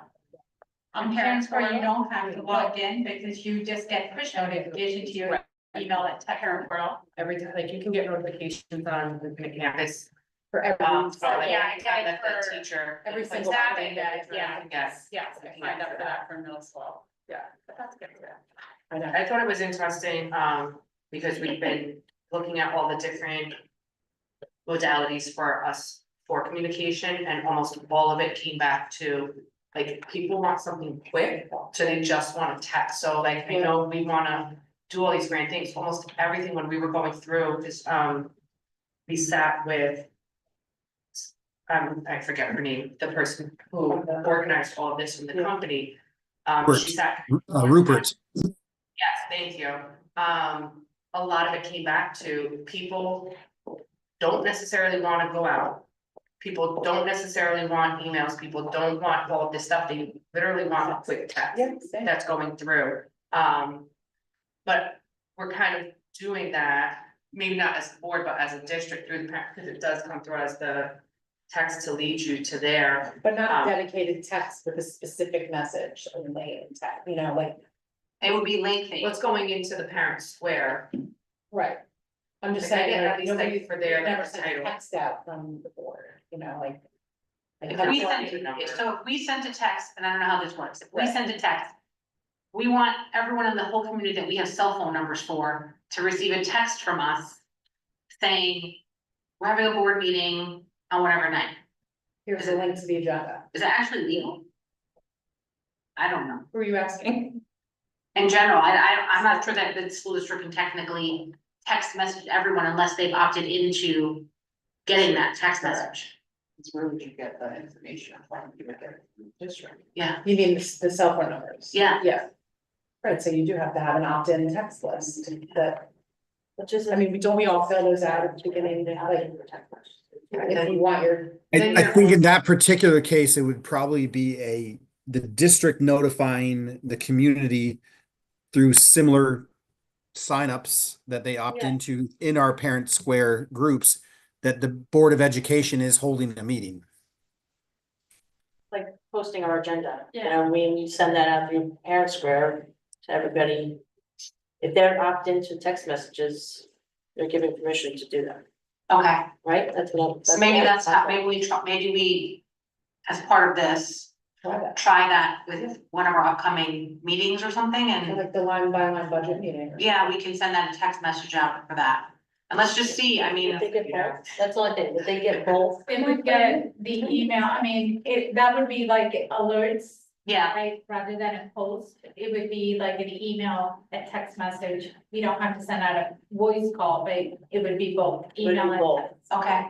Okay, I mean, it would get people's, it would break through a little bit. we can, well, the reason we did this was to try something new, Yeah. so I think that's, it's clear, if you go, when you go to the next slide, you're gonna see people want email or text, email and text. That's, Yeah, there was a lot of like contradictory stuff in here as well, because Yeah. it's like, you have some people that want to email, like you see this person here, when I have time to read it on a computer screen, but how many Right. people sit down at a computer screen and read emails? But then everyone has for texting, so there was different, you could tell like the different groups of people, like people who are more, Traditional, and traditional, like how they the- look at the media, yeah. yeah, so it's gonna be a balance of trying to figure out how to meet all of the needs without being overbearing though. So that's the thing, you don't wanna send a text and email and be standing outside with the neon sign, Right. because then it's too much. So we have to figure out what that balance is. Benita, is there a way to just send a text, not a text and an email? For an alert? I have to take a look. I think it's email and text. We don't have to do a voice call. But I have to take a look at that. If you can just do a text message. I know you can do email only. Thank you for putting together. The this text is presentation. sorry. I just wanted to add, and I don't want it to sound negative, but the board's goal is to be transparent, yet only one comment was included on the topics the community wanted to hear about. Parents made it clear they wanted more updates on academic improvement, progress tracking, and instructional strategies. Why wasn't the full feedback presented? Because I'm looking at your presentation and now I'm on Parent Square and I'm looking at Thought all. exchange, when Thought Exchange creates this, Thought Exchange propagates the things that come to the highest level. Okay, so things that come to the highest level on Thought Exchange, it's really meant to be an interactive. So thoughts with fewer ratings but higher average scores rank higher than thoughts with more ratings but lower average scores. That's the Thought Exchange. But the question that we asked wasn't But what they wanted communicated. but then you should have done a Google form. Do you want email, text? How much did we spend on Thought So Exchange? this is not the only thing we were doing, this was just our initial. We wanna know how to communicate, we were doing this tool, this is just the initial. I believe Mike has another Thought Exchange that's coming up now that we close this one out. And then we can pose like those other. But you got, a Thought Exchange is meant to be a prompt to get meaningful other dialogue started. A Google survey would have given you, do you want email, text, newsletter, postcards? So we've got data now. We have data that the community participated in. So to make this more transparent, and that is a goal, you should have presented all of the data here, not just cherry picked what data goes in. The system cherry picks, not Yeah, but the system brings to the, this is created. This was created from the company. By the company sends it to us. It's how the system, computer system. if you go into Thought Exchange, it gives you all the thoughts in their rating.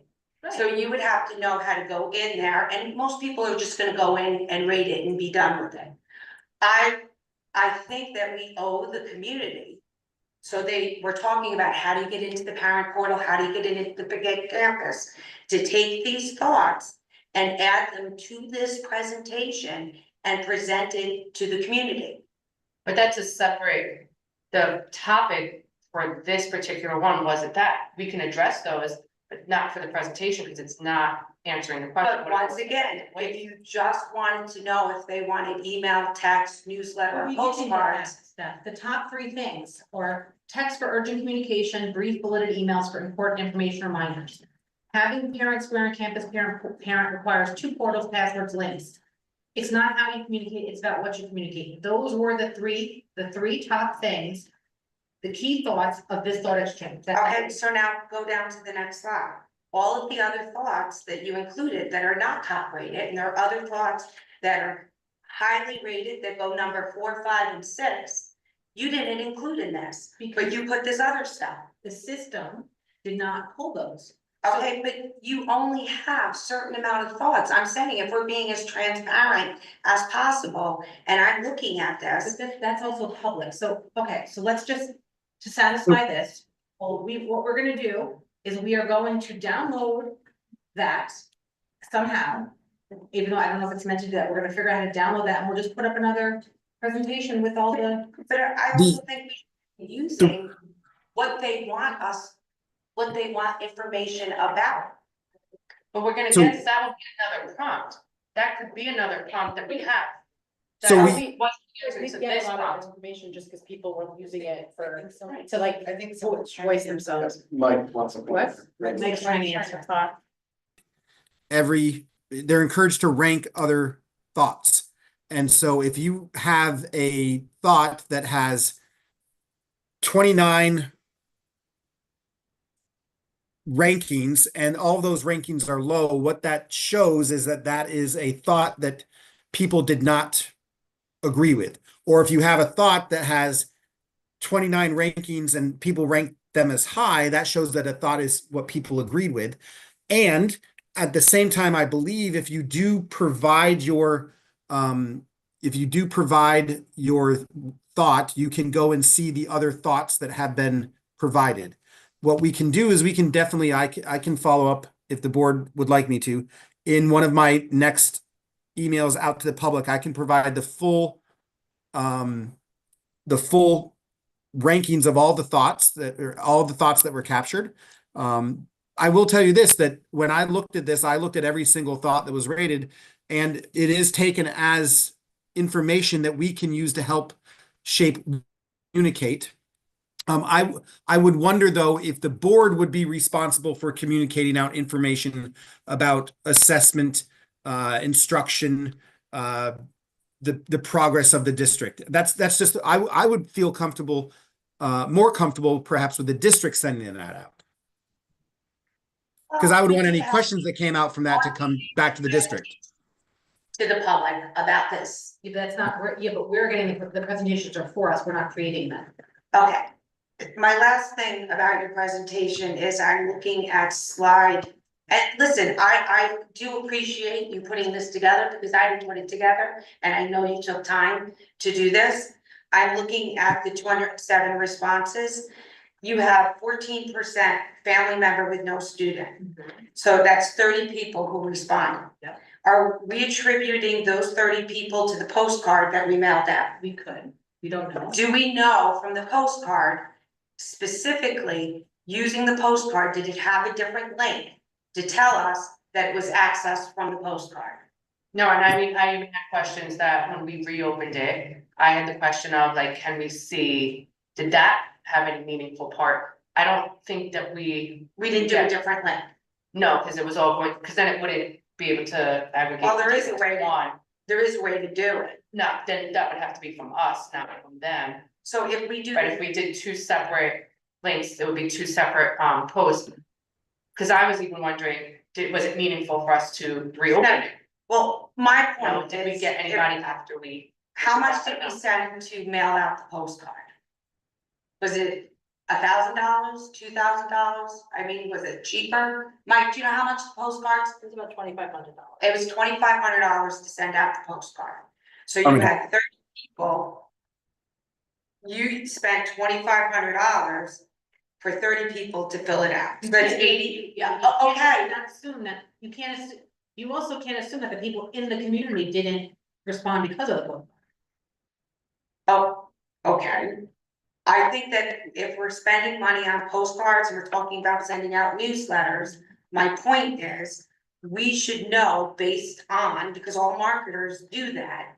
When they have a postcard and you click on the link, they know how many people, and if it was cost effective. I also think, to your point, because I don't know how much mail we want to get, because let's say, I know the people who pick up their stuff in the mailbox, see that postcard and it goes right into the garbage. And this was And that was- literally the whole reason we did the thought exchange. So that was We were part of talking this, about because it I don't wasting even money know on if it's that. worth it to put things in the mail anymore, because while you might get, let's just say those 30 people got it. Those 30 people might have used it. I am one of those that most of the time you put one of those mailer things in my mailbox, it's going right into the recycling bin on my way down. I mean, I know we have to do it for budget, for Without information. reading it, you would just throw something out. Yes, I do Without too. reading something from the school? Piece of paper? I take a glance at it and I'm like, oh, they want, if it's, people who responded to this wanted to respond to this. If they have nothing to say, or they're not coming to meetings, they have no issues with anything, then yeah, that was just another piece of recycling to put in their box. Would I necessarily do it for this? Maybe I wouldn't, but you know how many mailers I get when I see it, people spend money on it, but it doesn't necessarily pertain to me at that moment, it goes, Well, that was my point with mailings. I think that we need to really think about when that we're spending money on it. when we're I agree. spending money on sending out mailings, and that's all, because I am one of those people too. I will throw it in the garbage, because you're getting so much stuff. Now, the budget booklet that's sent out, I That's why I definitely was look through it. at the budget postcard, that's why I was like, let's make sure this is really getting the best bang for its buck. You know, well, I think the budget newsletter that the district sends out, It's worth it. Yeah. it's informational Comprehensive. and people read it. Yeah, I don't really, if you're looking throughout the responses here, not a lot of physical mail is on here. I'm actually trying to even see now if I see anything that says physical mail. But people may not even have known that that's what we meant, like, because we didn't, like, I agree with you, I thought we should have prompted them, like, these 5 things, which do you prefer? And I think somebody had said, we don't wanna put ideas in their minds, we want people to like just give us their unique thought, but like, I feel like people want multiple choice. Like, I know, but if you give multiple choice, then you're gonna pick one of those. It's a Google survey then.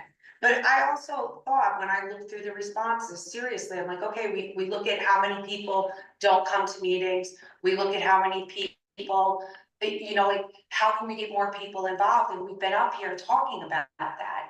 So when I looked through this thought exchange, I was like, well, the way to get more people involved is to give them information they want to hear about.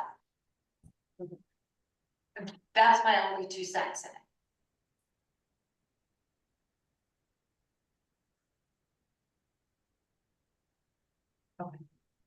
So the next one was, I don't know where we were on email, It's just a lot of, text messages. People were I want to do satisfied for with the that. forums or town halls. And then the communication, the word communication came up, and then these were the ones that had the highest ranking stars. By most people, the highest ranked. Texts came up again. Again, it's not how you communicate about what you communicate. Weekly email is good, text alerts for emergencies suffice. Get more people signed up and they will be better informed. I think we'll be working on that. Communication is good. If people aren't aware, it's most likely because they're not making an effort to know. Focus on what is communicated rather than how. I have no suggestions. The method of communication is fine. And then Parent Square came up multiple times. People mentioned it. Communication content, it's gone. Hmm? The rest of that line. So is that someone who wrote that, or Yeah. that's? Yeah, that's one. And other people ranked it, and the stars next to them relate to their rankings. But what The the agreement or disagreement with that statement. That's the piece I think that came up. Or like, why is half of it bold and half of it not bold? Yeah, like, is that what The unbold part is like their second thought, or like, do you want to add anything? And some of them, when you read them, are not connected at all. So the bold is like the bold is overview main cover thought. stuff, like summarizing it. Yeah, but once again, these are not the highest rated thoughts underneath it, only 1, 2, and 3 are. That's why these other ones, Those, but if you look at the top corner, you see where it says thought, there's a yeah, like but overall that's, theme, communication. yeah, but Parent I have the thought exchange up here, I have your number, highest ranking thoughts and average, and it's ranked based on the averages. You were missing number 5, that's not on there, that's ranked number 5. No, but You were the first one, the key thoughts, those were 1, The 2, first 2 and 3, yes. Slide 6 is 1, 2, and 3. Then when you go to the other ones, if you look in that top corner, then it changes from just key thoughts to a very specific piece, so it's email, then Yeah, text that's messages, putting communication. in, so I just want the public to know that only those top 3 are your 1, 2, 3 top rated thoughts. Underneath it is just picked out thoughts from the thought exchange. You pick them. No, I'm not saying you picked them, you just told me you did it. Honest, Stephanie, the whole conversation here is that you're insinuating that Amelia and I put this nefarious, non-transparent You just said, document together when it's. no, you just said you didn't do it. It's not, you said it again. Okay. You said it again. Yeah, We did not, Amelia and I did not create this to be not transparent or to eliminate anything. So the solution is that Mike said, we will share the rest of the thoughts with the community, and that's it. Okay. But I just didn't want the community to think that the ones underneath are top rated. Michael, what has What? There's a thought exchange. Mr. Conley? Yeah. We've lost it. Nope, I just wanna excuse the cabinet to let them get home so they can be ready and fresh for tomorrow's work day.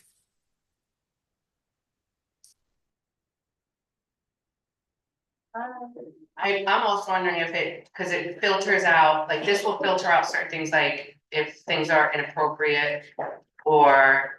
No, I'm saying in general, the exchange does that. A lot of.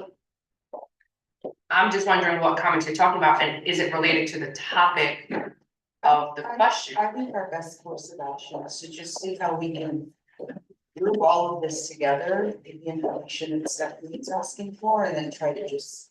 We'll just download it. Yeah. We have to just download it and we'll provide it. That's the best.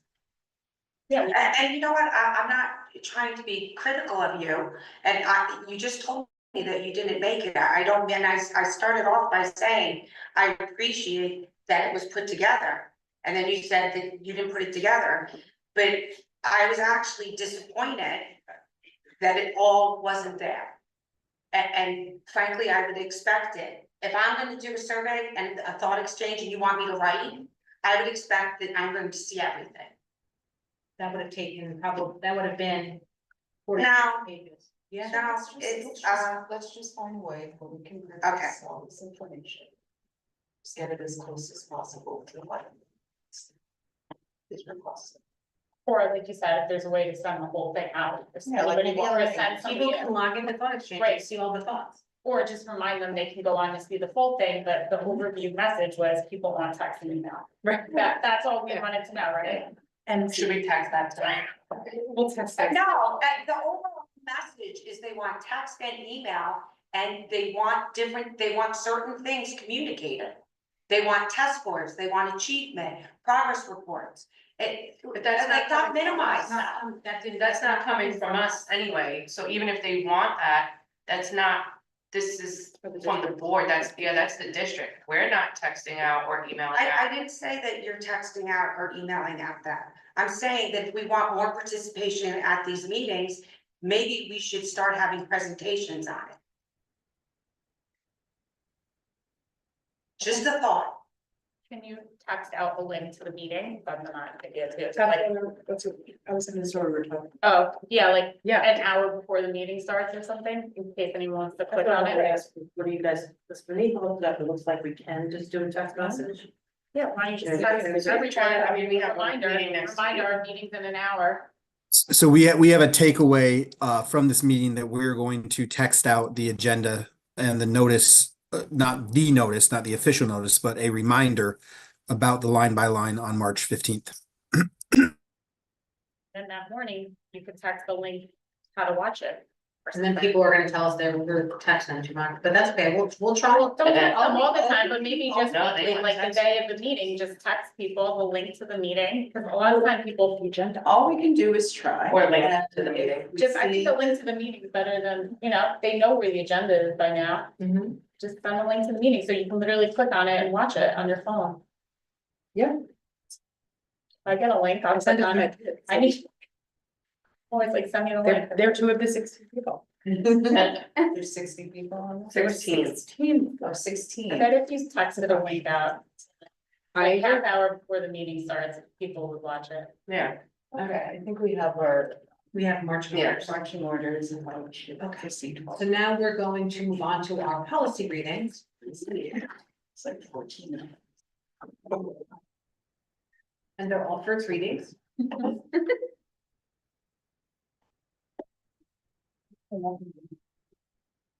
Okay, we're starting with the first reading of policy 4321.1, provision of special education services in the least restrictive environment. Motion to waive. Second. Favor. This is our requirements for, to make sure, ensure that our special education students are literally in their least restrictive environments. This is a required policy.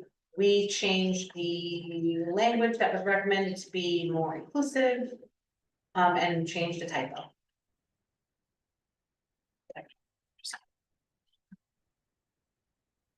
Okay, we'll bring that one back. Thanks. Thank you. This next is a first reading revision policy 4321.02 school-wide free referral approaches and interventions. Motion to waive the reading. Second. All in favor?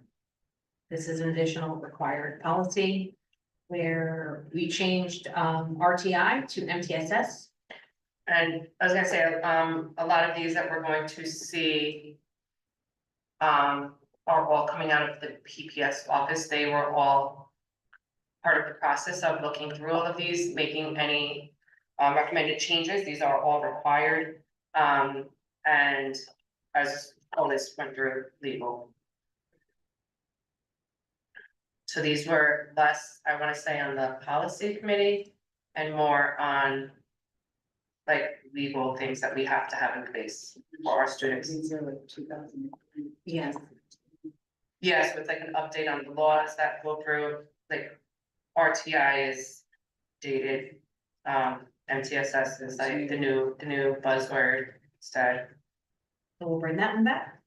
Next one is first reading of availability of alternative format instruction materials for students with disabilities 4321.6. Motion to waive the reading. Second. All in favor? This is another required policy.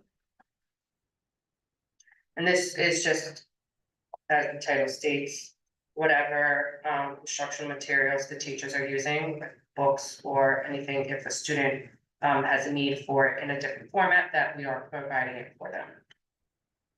So that would include, like, for example, if someone had limited vision, it would be Braille, anything along those, or larger font, and that would be provided from the district. The only thing I see on here, Carmen, is that there's number 9, it just has to be slashed at the bottom. Before the words cross-ref. Okay.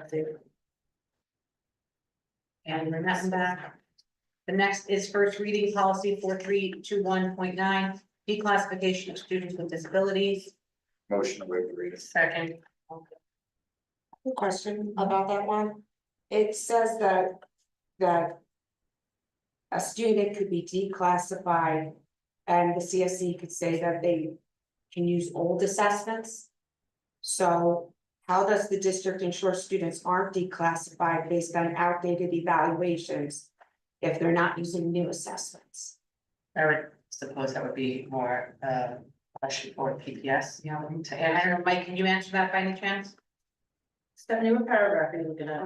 It is reevaluation, that first paragraph. The CPSC members may determine after reviewing existing evaluation data that no additional information is needed to determine the student's continued eligibility for services. I just want to make sure, you know, like if they're using old test scores from the previous year, like it's not clear to me what they're using when they declassify. So help me understand a little bit more about that, Stephanie. Prior. So if I'm in a CSC meeting and it's for declassification, Mhm. after reviewing the existing evaluation data, does that mean it's new evaluation data? Because when I read the rest of the paragraph, it says that no additional information is needed to determine the student's continued eligibility for services. So I believe it's my understanding that if you look, we'll conduct a declassification evaluation of the student. That would I'm reading that as that would be that you conduct a new you probably run a new battery of assessments to make sure that evaluation is accurate. We can always follow up with Chris to confirm that.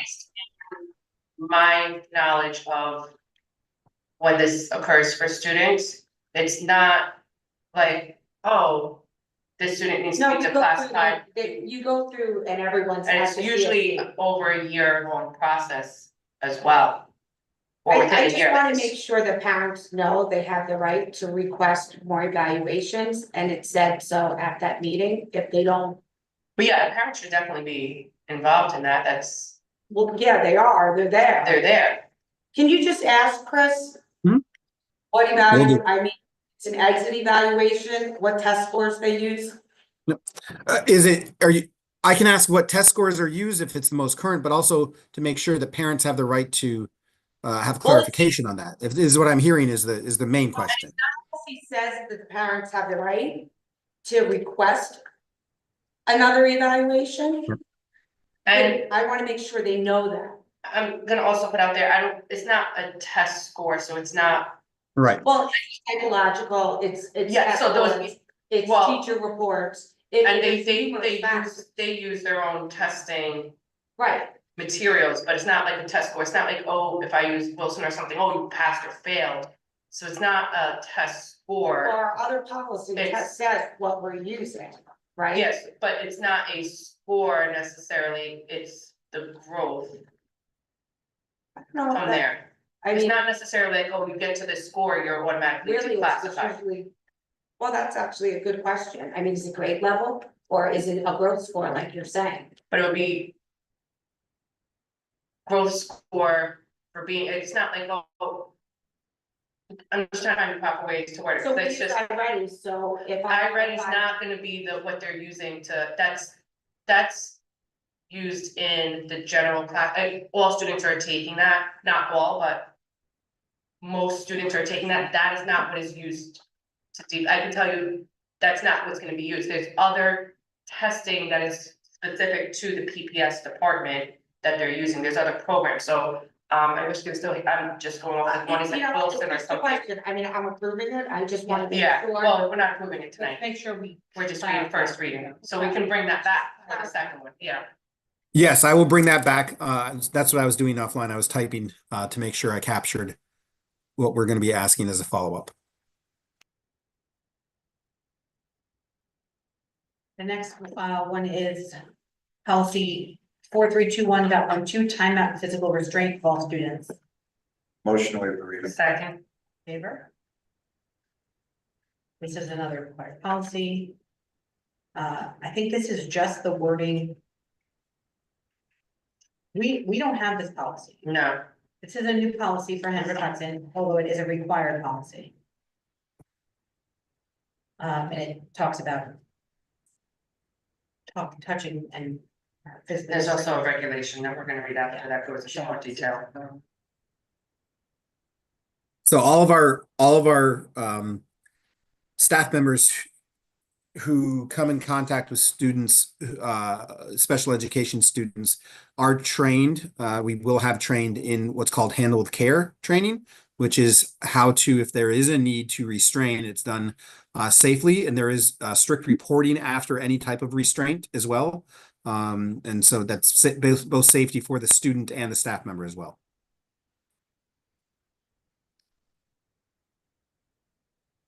We'll bring that one back.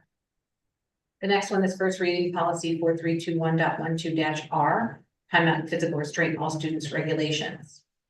Motion to waive the reading. Second, All in favor?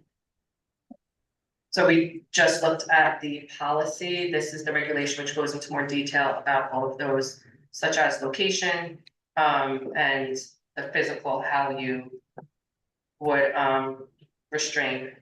Yeah, this one outlines what you can and cannot do, and timeout, use of timeout, physical requirements for the spaces used for timeout. So it gets really into the.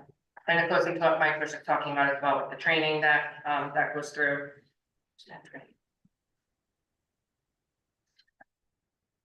And also then how it's documented and stored, parent notification. This is also, again, just with the policy, not something that we had yet, so this is new. Okay, so we'll bring that back. First reading policy 4321.12E.1, timeout and physical restraint of all students exhibit.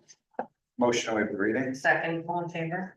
So this is just a template of a letter that would be sent out to the parents notifying them about the restraint that, or timeout that happened.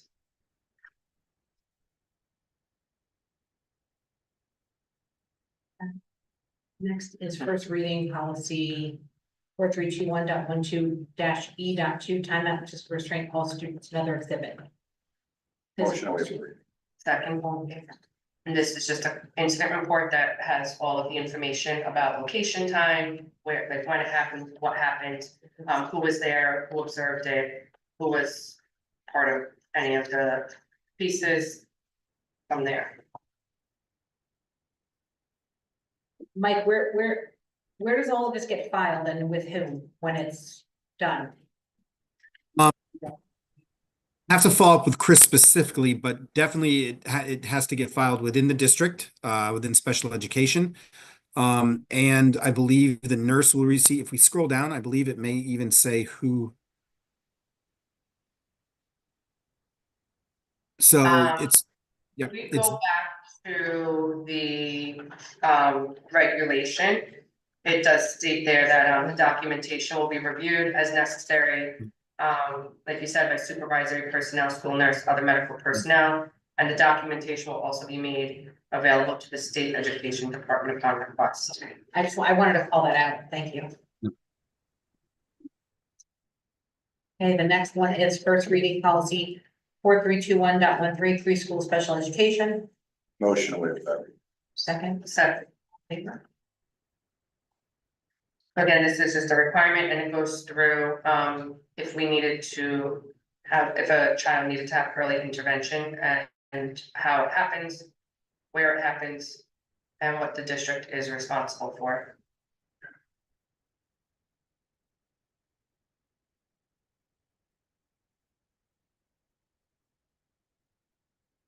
How does this change our responsibility currently? We didn't have this policy. We didn't have this one before, because I'm wondering if we didn't necessarily have a preschool too. for special preschool special education. I'm assuming even before I was here, it had to have been, but it's not directly tied to any UPK item. This is totally separate from that. And there wasn't anything that when we had special education review it that they brought to me that said they'd have to change. So when I ask for special ed or any administrator to review a proposed policy, I ask them, please review to make sure that it's in line with what we are currently doing, or if it is suggesting an alternative change to our practices, if that is recommended, or if it's going to cause any anything that we need to have further discussion on. And there was nothing that came back from, there were 2 individuals who reviewed this from the special ed department, and they did not make any indication to me that we would have to drastically change our current practices. Okay.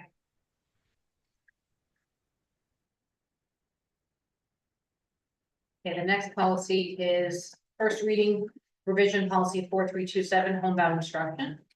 Motion to read. Second, All in favor?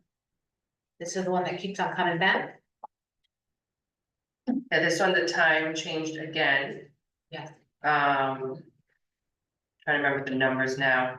I know before it was the 15 hour, it was 15 hours per week, elementary 10, I believe those numbers were increased, if I remember correctly. Because the entire thing was struck out and then we had to replace it with all. Yeah, now it's 15 for secondary, for at least 3 hours per day. Elementary now is 10 hours per week for at least 2 hours per day.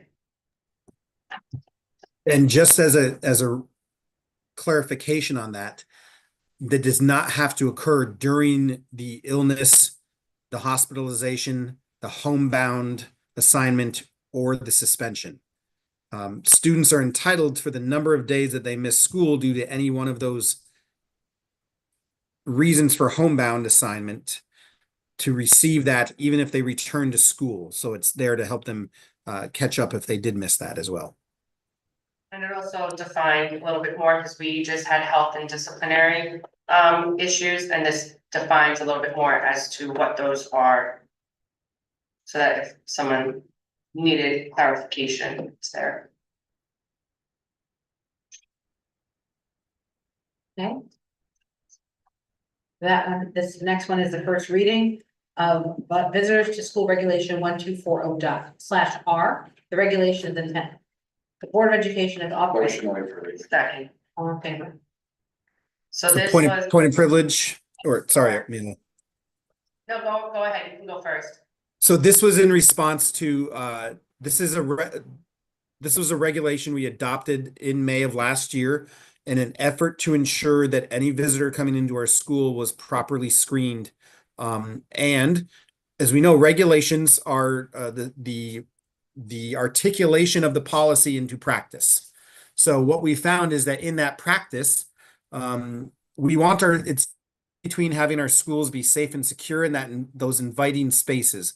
We have found that at certain events, particularly large events, the process that we had due to lack of resources and the actual regulation itself was detrimental to the end goals of what some of those large events were, such as trying to create community, trying to make everybody feel welcome.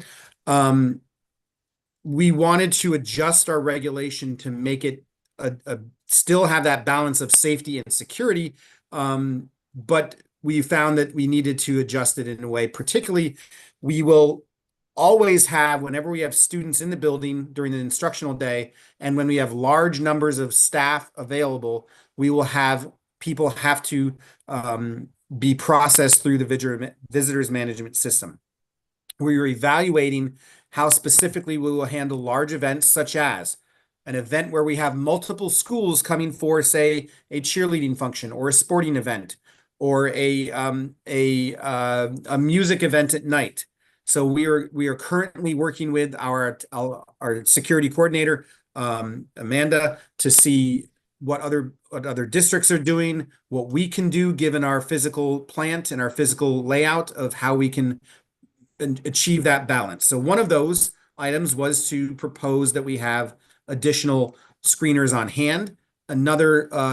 Other recommendations will come from actual practices.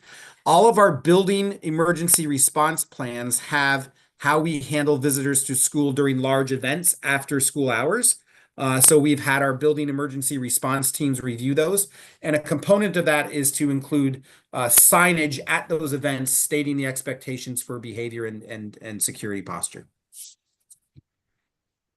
Yeah, so one of the things to add to that is, we wanted it to be consistent and like have it our clear expectations so people understand when this should be occurring and what they need to gain access to the building during the day. Yes, very good point. One thing that has come about within the past 2 months is that as we update our building use form and we are transitioning to an electronic version of that, we do need to include our security staff to make sure that they are aware of, is this an event that we need to have security monitors available? And we do have in our contract with our security monitors the ability to flex their hours.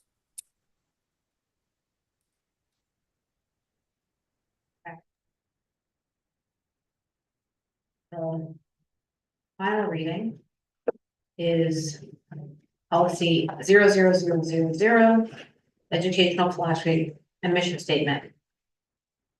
Motion waive. Second, On favor. Mike, do you want to talk about this for a second? How we got here with putting this up?